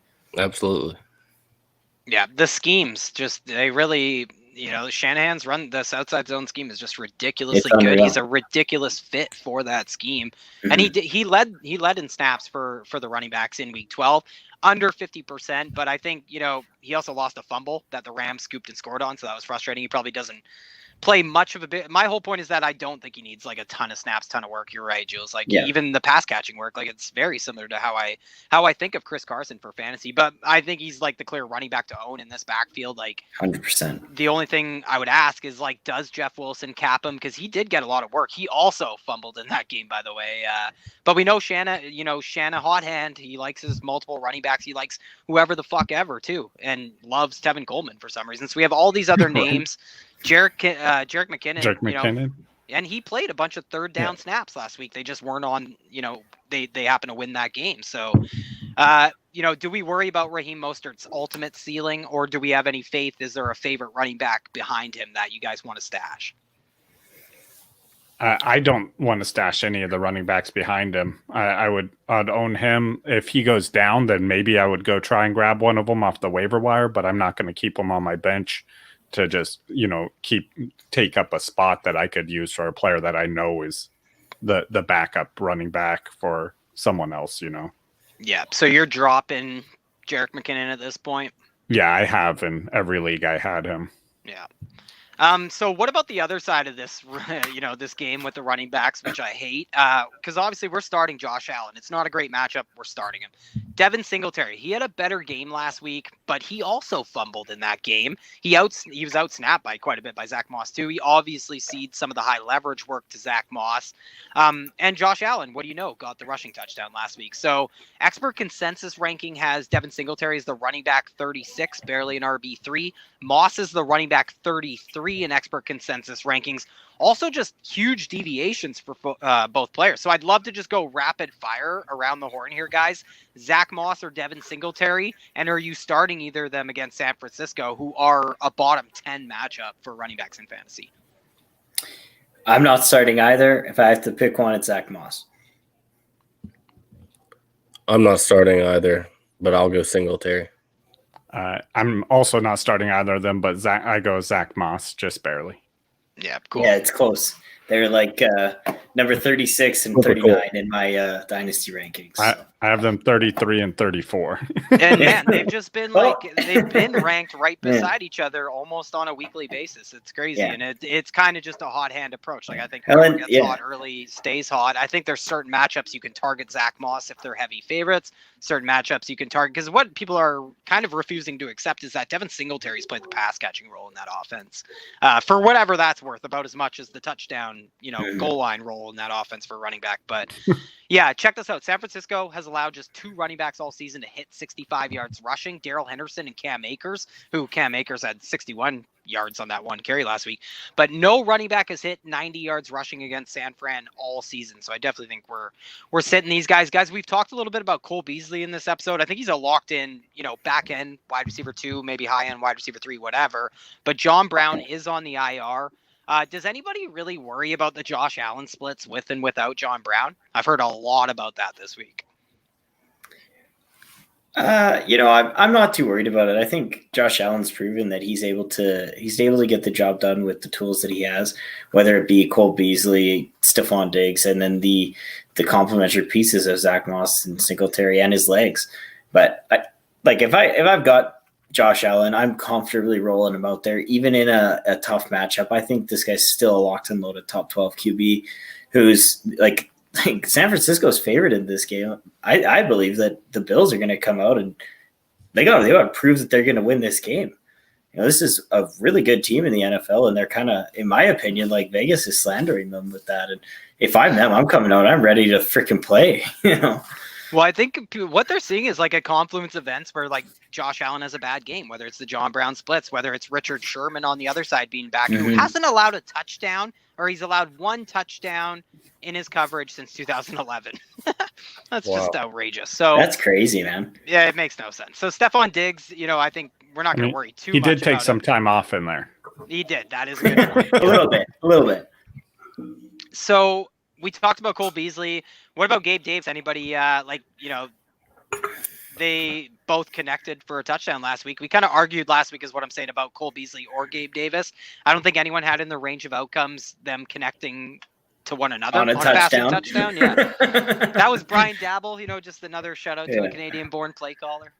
That's wicked. If if I had to pick between the two, like I wouldn't be surprised if Davis outproduces Cole Beasley this week. Like the talent's there is in terms of deep threat on this team, and with John Brown down, like all it takes is one play, one 60-yard hookup, and they got themselves a touchdown. So I think it's certainly possible, and Gabriel Davis is a talented player. So yeah, I'd fucking throw him out there. Why not? Mm-hmm. And I kind of agree. Like, I don't see them too far apart, even if I would rank them much further apart because of that high variance that Gabriel Davis can see. Like, they both had just 4 targets last week, but Gabriel Davis had that big chunk play to go along with the touchdown pass, and over 50% of Josh Allen's passing yards against Los Angeles went to Gabriel Davis. So I really like him this week.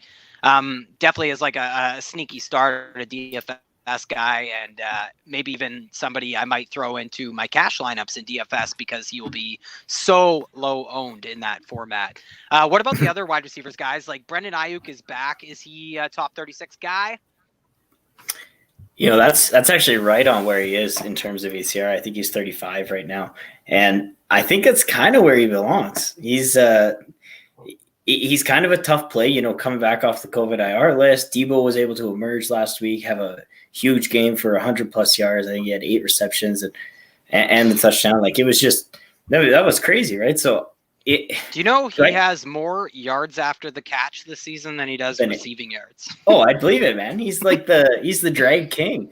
Yeah. It's insane. And he's the Rams kryptonite. Like, the Rams can't stop the guy. Yeah, no kidding, man. So the thing that bothers me is I don't know if a Nick Mullins offense can produce 2 top 36 wide receivers. So which one are you betting on then? I'd bet on Debo. Yeah, see, I might take Ayuk. Like, I love Debo and everything, but he's basically an extension of the run game. Even if he is the best at being that guy in the entire NFL, he is just averaging 1.7 air yards per target, which is that's insane. And Brandon Ayuk can make your week on one play, and Nick Mullins is more likely to be throwing deep than even Jimmy Garoppolo was at under center. It's much more structured under Jimmy Garoppolo, and I think it does come down to how this game plays out. This could be just a boring game because of the total just kind of throws me for a loop. Same with the spread as well. So unless San Fran is forced to play comeback, maybe you guys are right. I might honestly just avoid both of these guys in this matchup though.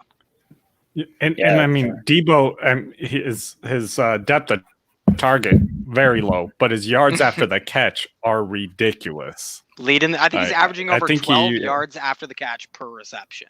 Unreal. I was going to say, I was just reading about that recently. Mm-hmm. Yeah, well, it's 12.9. I got it right here. 12.9 yards per catch, or yards after the catch. And just like in case people aren't super like stat nerds, like that means that every time he catches the ball, once the ball's in his hand, he's averaging almost 13 yards afterwards. It's just insane. Which it's even crazier when you talk in terms like he's receiving the ball 1.5 yards down the field and he's taking it 13 yards every play. How do you not know this is coming? Mm-hmm. You know what I mean? He's consistently. Well, it's because he breaks a few tackles while doing so. Like, they know it's coming. He just throws them to the ground on his way there. Well, the majority of his receiving yards last week came after contact, so they're ready for it. The Rams don't miss tackles. They're a spectacular defense, and Debo is still able to do what he did against them. So I'm going to roll into Monday Night Football 1.0 here. So that was Monday Night Football 2.0. The 2 p.m. Monday Night Football game, or 5 p.m. for you losers out on the East Coast, is the Washingtons at the Pittsburgh Steelers. Where's my terrible towel? Where's my jerseys? 43.5 total. Like, kill me. Ooh. Man, whenever I see over-unders like this, I always bet the over. I think it's like that just seems so low to me. Like for these two teams, for one of them to not score 25, 30 points, like 43.5, man, I'll hit that over every single day of the week.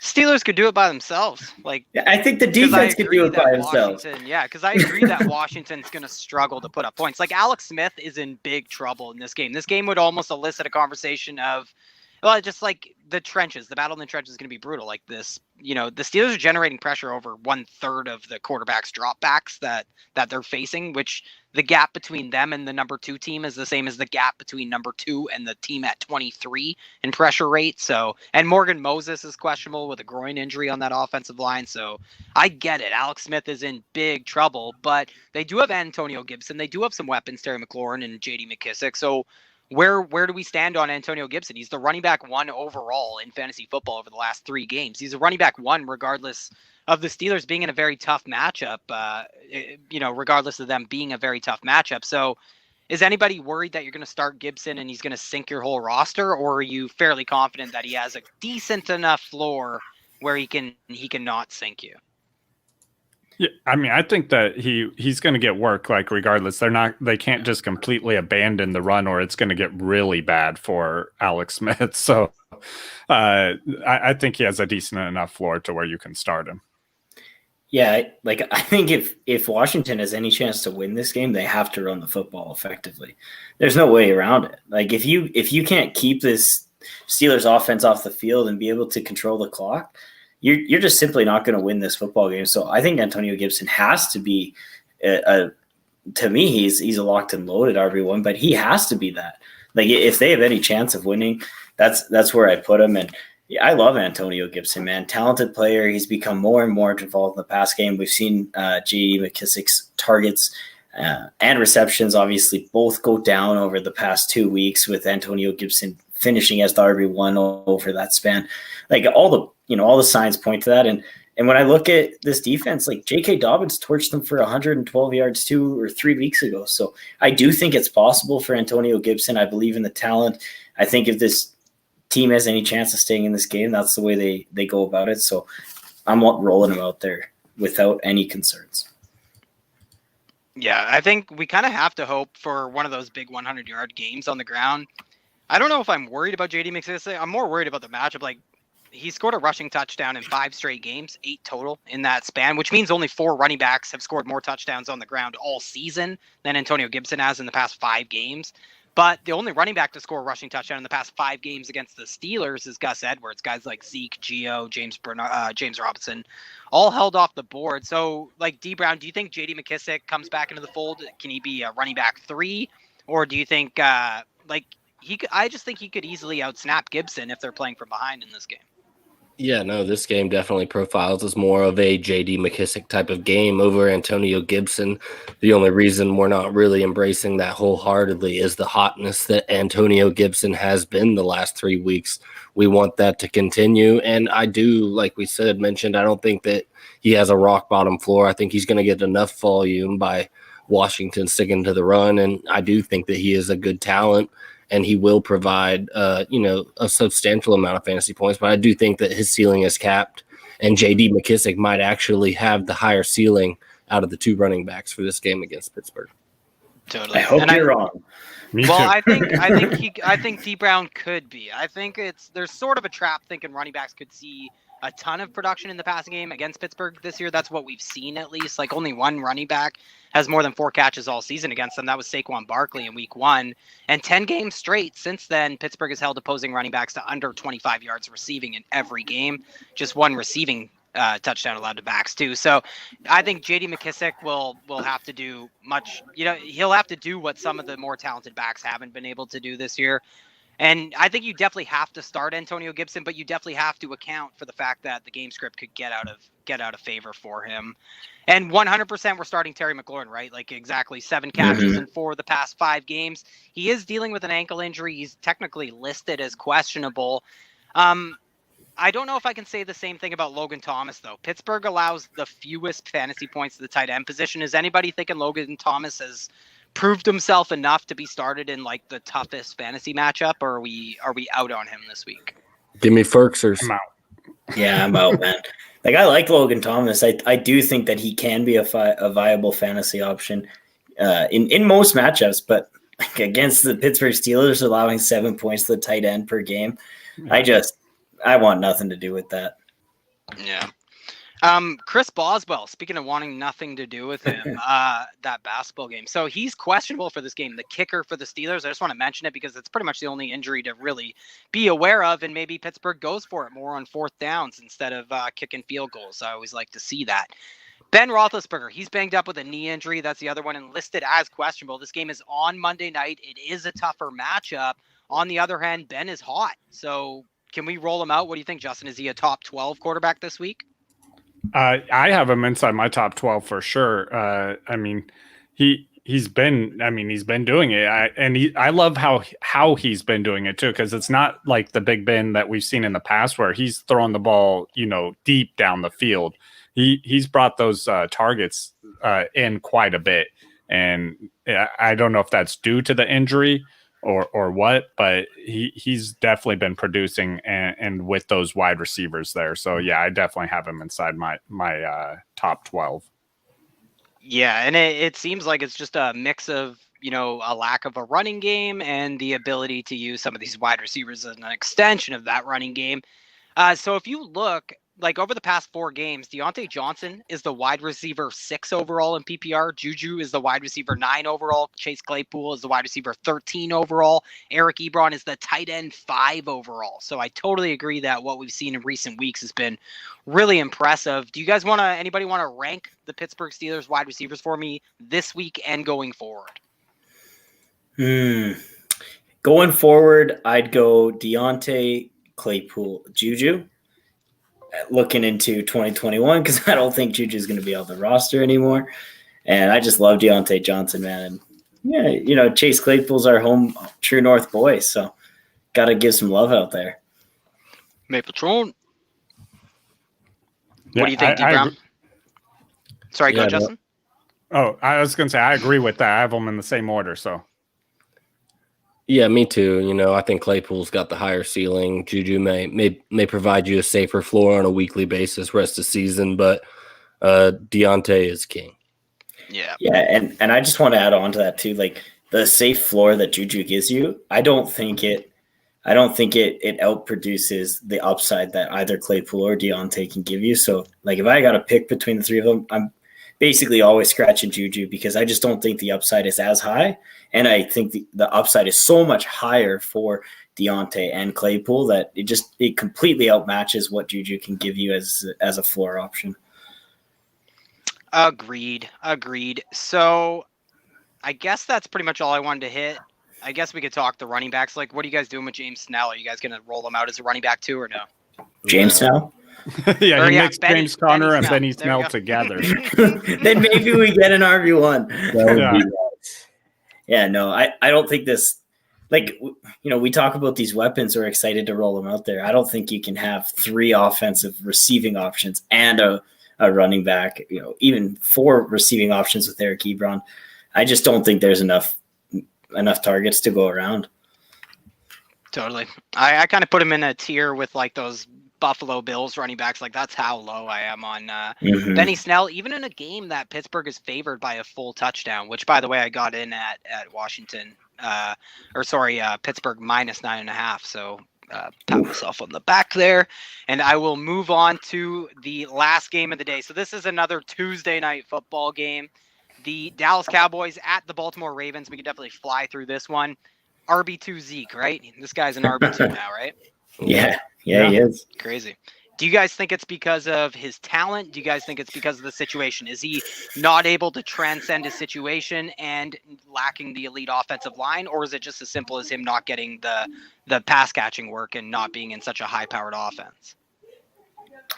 He wasn't overly getting that pass catching work before. We saw it boost up a little bit at the end of last season, and we thought we were going to see more at the beginning. But quite frankly, man, Zeke just looks like he doesn't care.